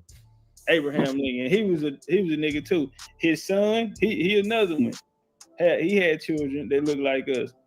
His vice president was Hannibal Hamilton. He also looked like us. You can look up he came out with a book and talked about that. Wait, was it his vice president or one of his handlers? His vice president was Hannibal Hamilton, and they made a lot of posters about him asking Lincoln how much he want for the Negro boy and all of this type. Yeah, they were trying to make fun of it. Right, and then you had Abraham Africanus. Those are the little pamphlets that the Nicer Golden Circle put out. Nicer Golden Circle was founded by Albert Pike and the guy Manzini, who started the Italian Mafia. That's what the relationship between the Mafia and the Freemasons. So the Mafia was directly with them, and they were implants as well. That's another thing. They were immigrants coming out the boat. Yep. A lot of them was implants that was put in place. And we seen they even had political power, as we see with Lucky Luciano. They took him out of jail. To the United States needed his help to help with the docks and things like this here. Rod, you can touch on that. If, I know you got some mafia history over there. You coming out from up that way by Detroit. Yeah. Hillary so Chicago. You had different families in the different cities that was coming from Italy. When you trace the mafia back, La Cosa Nostra, La Familia, the mafia is the family that comes out of Sicily. And these was heavily melanated people at first. And then they began to marry with what they call the Neapolitan Italians, which was the ones from the boot. And this is where you get your modern day families that came over here to set up shop. Right, but we made alliances with them too. The different families, especially in New York, because we needed that kind of muscle power to take everything back. Okay, there you go. Your phone ducked out. Somebody had called in. But by the way, those Europeans was looking at the lottery up there in New York. They were trying to peep out what we were doing. The lottery, that's what they were looking at. They saw that we were pulling in. They wanted to get involved in that. You said you had to do something? You had to take that call? Yeah, they probably had to take the call. Yeah, but that was, and then Mafia started getting into bootlegging numbers, we called it the numbers, running numbers. Running up, that was the lottery, running numbers. Because they came through the Indian trails. Yeah. Every bootleg, when they brought out Prohibition, and they had the bootleg, and they was running them routes coming out of Canada and all that, upstate and all of that. All of these places, I could put it on my grandma. Down in Livingston, Texas, down there, they got a spot called Indian Village down there. I could put it on there, and she could tell you about how her dad and them used to run the booze in the back all the way up there. He'll take you out in the woods. You had to go down in the woods. They stayed down by the water. They used to keep all that, make it by themselves, everything. And they were straight Indians. They come out the Civil War. They fought in the Civil War, everything down in Texas and Arkansas in the Civil War. But they was running booze down there. I'm like, man, that's crazy. Yeah, she told me how dad and them used to cook it up back there. Yeah, even my family members was involved in that as well. I mean, I heard stories from a few of my family members. I ain't trying to get nobody in trouble, but they were doing their thing. I mean, I guess it's statute of limitation now, but they were doing it inside of. They were doing inside of the tubs, and making the. I was like, damn, man. I mean, but they were bootlegging, and this is another reason why you saw it amount to people taking that liquor or whatever you want to call it, that alcohol per se, and then start throwing it in their cars and making their cars a little bit faster to get away from the police. Like, for example, all the mafia people got that idea from our folks because our folks was running that game at that time. And I say mafia people, but it was a lot of Italians and I'm missing somebody else. It was Italians and I mean, they gonna say Safari Jews, but it's Irish. Irish, yeah, the Irish for sure. But yeah, that just running that game, and then some of it was above ground, some of it was underground, of course. I mean, yeah, how they know those spots underground and they just getting over here, man. Of course, that was our folk at first. There ain't nobody gonna know about them underground tunnels like that and get away and oh, they just built those tunnels. Nah, them tunnels been there, man. But they had to learn from our people how to make it happen. And they get them all across the city and wherever they located. Some of them that was above ground they was throwing that alcohol in their cars, getting away from the police. Moonshine. Matter of fact, certain people still using it today, but it's called what's 89 called now? Ethanol. Yeah, bathtub brew and things like that. Yeah, now they still down there. White lightning. White lightning. Yeah, that was another one. Yeah, that's what my grandfather used to drink. Yeah, they made the blues off of that down in the Delta, down in Mississippi. They made the blues off that white lightning. Man, match off of it. Still today in the country, my people in East Texas, they not gonna let you take more than 2 sips off of it. Nah, that's not happening. Damn. Nah, you can't sit down and pour a cup or none of that. They gonna monitor you on that. It's straight drop. But my grandfather used to get big bottles of them junks. Yeah, see, they can handle it. Yeah. Well, we got to monitor down here, man.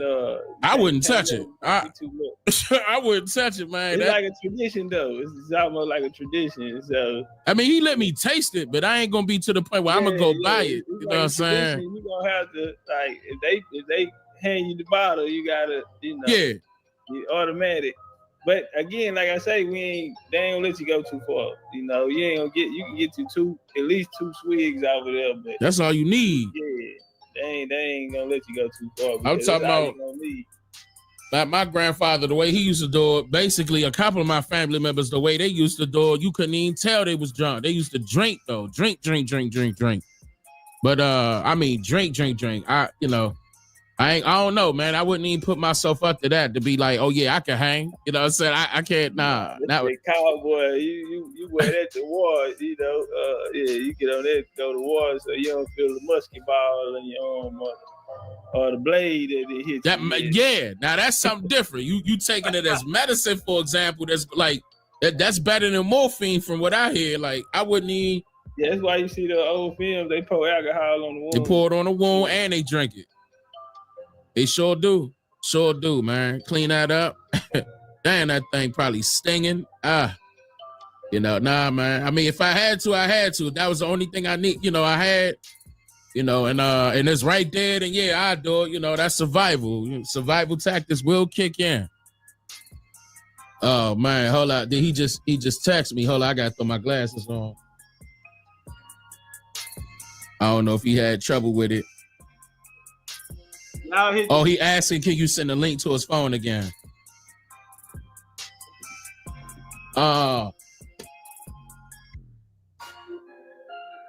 Wait a minute. Hold up, y'all. Wait a minute.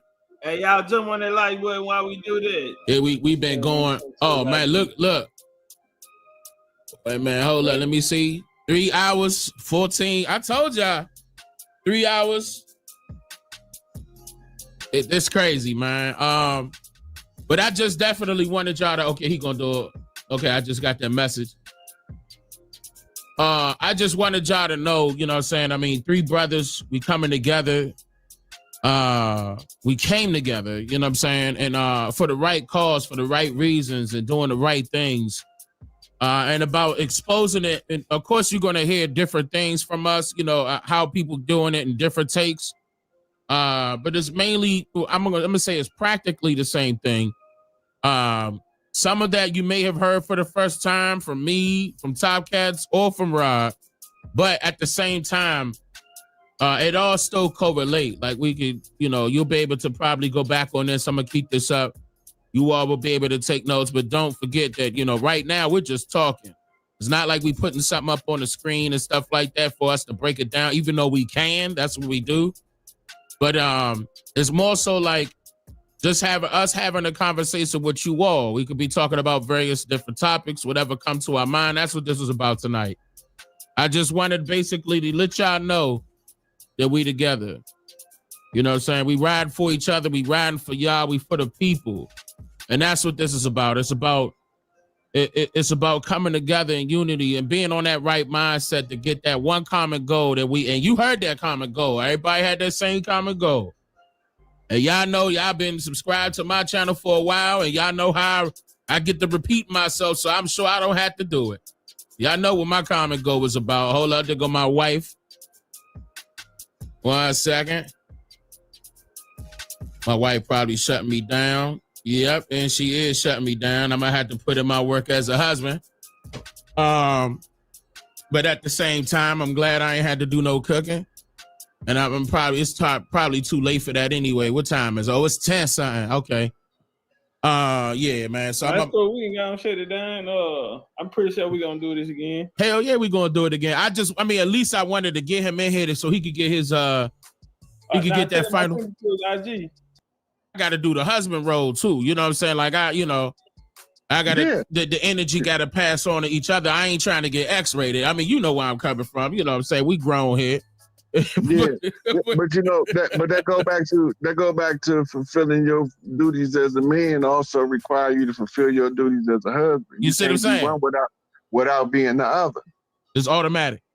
Yeah, it's automatic. You gotta have a balance. She let you come and do your work and talk to the people. She let me and you and Topcatz show the people that we came for the same purpose. We just came from a different angle, and we all converge at the convergence so that we can bring the great awakening to the public. Right.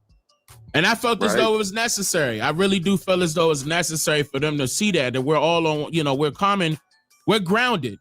And I don't want to say, hold on, let me not say common ground. I don't like that word common. But sacred purposeful, ground. Sacred. There you go. I like that. I like back that. On sacred ground. Because to us, this is the Holy Land. This is where all our ancestors were sleeping at. When they left their physical form, they left their physical frame on this sacred land. That's what makes it sacred to us. I like that. The Indigenous Rights Act say that we got a right to govern all tribal land. And guess what? All of it tribal land. So they said, well, DC ain't tribal land. In 2017, we staked a totem pole in DC to make sure they know that's tribal land too. Yeah. So ain't nothing but Maryland and Virginia anyway. Yep, that served an eviction on the imposters that was sitting in that enclave. We got to kick them out. A lot of us didn't see it when it happened, and we didn't know what was taking place when it did. Just like a lot of us didn't understand Sipico putting the Pope on notice in public domain in front of everybody, and that his response was to rescind the discovery doctrine, and all of their laws and their systems is predicated up on that foundational document. When he rescinded discovery doctrine under the fruit of the poison tree, everything got to go. Everything that follows. Everything got to go. In law, it's called et al, and those things that follow. Et, period, al, A-L. Those things that follow. Everything that was built on the discovery doctrine was rescinded with the discovery doctrine. That's why it was made public. A lot of us didn't see when they shut down the Trail of Tears by walking it back to Atlanta to put Cop City in Atlanta on notice from the ceremonial Muskogee Creek Nation, which is the ones that don't look like us that work for us. To make sure that because our people was intimidated to do it. So we send the people in that felt like they had the power the whole time to do it on our behalf. And here we is, three kings talking, waiting to see three kings walking to give a report to the people on the land. And with that, Gang, I yield. It's all yours. I appreciate that, brother. I'm glad you're here, man. And we're gonna be doing this more often. And I want to get that last take, that final take. This ain't gonna be I hate to say that the final take, but the stuff like that. But because this ain't gonna be the last time, Topcatz. Let me just hear from the people. Just say one more thing before we, get up out of here. Oh man, shout out to everybody in the chat, man. Appreciate y'all coming through. This was a long time coming, shout out to Uncle Rob because you know, he really was adamant about putting this together. You know, he had a vision, and you know, to see it play through, to see it play out, and actually come through. And I remember last time I seen him, he told me, he said it's gonna happen in due time. You know, and he was positive about it, you know, and to see it come full circle, you know, and the people, a lot of people, you know, they tagging me in their stories and everything, you know, they down with it, you know, and so, you know, I know we ain't failed to disappoint y'all, man. Hopefully we can see y'all in the future in person, you know what I mean, and man, what? Yeah, I'm nah, saying. Yeah, I think that'll be a good look too. You feel me? Uncle Rob had his vision where he want to see us hold like Mardi Gras, you know, from coast to coast. You want to speak on that before we get out of here? You know, and we can actually bring it together, man. But appreciate you, brother Dane. Appreciate you, Uncle Rob, and appreciate y'all. You feel me? And also appreciate the ancestors. You know what I mean? 'Cause just like everybody else, heart is warmed out with this here. I'm pretty sure they're just too. Because wherever we gather, you know, we best believe that they there with us, man. In the real way. Appreciate y'all tonight. It's absolutely For sure, man. So the National Mardi Gras has already been announced as the 250-year independence celebration. It was announced by Donald Trump, and also was announced was the World Fair. At the upcoming 2025 World Fair is where the technology that's been kept from us to keep us struggling and suffering will be released to the public for the first time since they overthrew the deep state. So all of this new technology that we confiscated from those secret societies like the Lazarus Project, they're just trying to find eternal life. They found ways to extend the health by taking the sarcophagus and reverse engineering it and building a modern machine called a healing chamber. And a med bed is based on the Tibetan technology for frequency healing of the cells of the body. All this is ancient technology that's been reworked with a modern twist in order for us to be able to extend our lives and to live a better quality of life. And that's what the whole process that we're going through is about, because everybody should have an equal right to live their best life. And this is what you see us here. This is what the root to our fight is. It's called the righteous fight of the righteous in order to redeem a righteous land for a righteous people. That's our cause, purpose, and underlying agenda to raise the matriarchy in order to restore the original tribal structure across the land so that we can be of most assistance to the most people. Thank you. Man, I got so excited I knocked my whole rest of my coffee all over my goddamn keyboard. I hope it ain't pressed no buttons. But I appreciate that. Hold on, as I clean this coffee up. God damn it, I ain't mean to do that.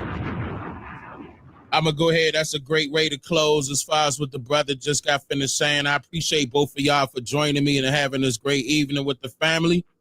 We're gonna be doing this again. It's not gonna be it's the first, but it's not gonna be the last.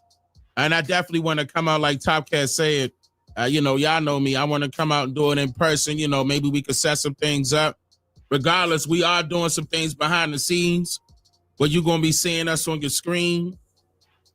And, you know, it could be in the movie theaters, but just as long as you down for the ride on the roller coaster when we go up, and then when we go up, roller coasters usually go down and then back up. And I hope you're there to scream.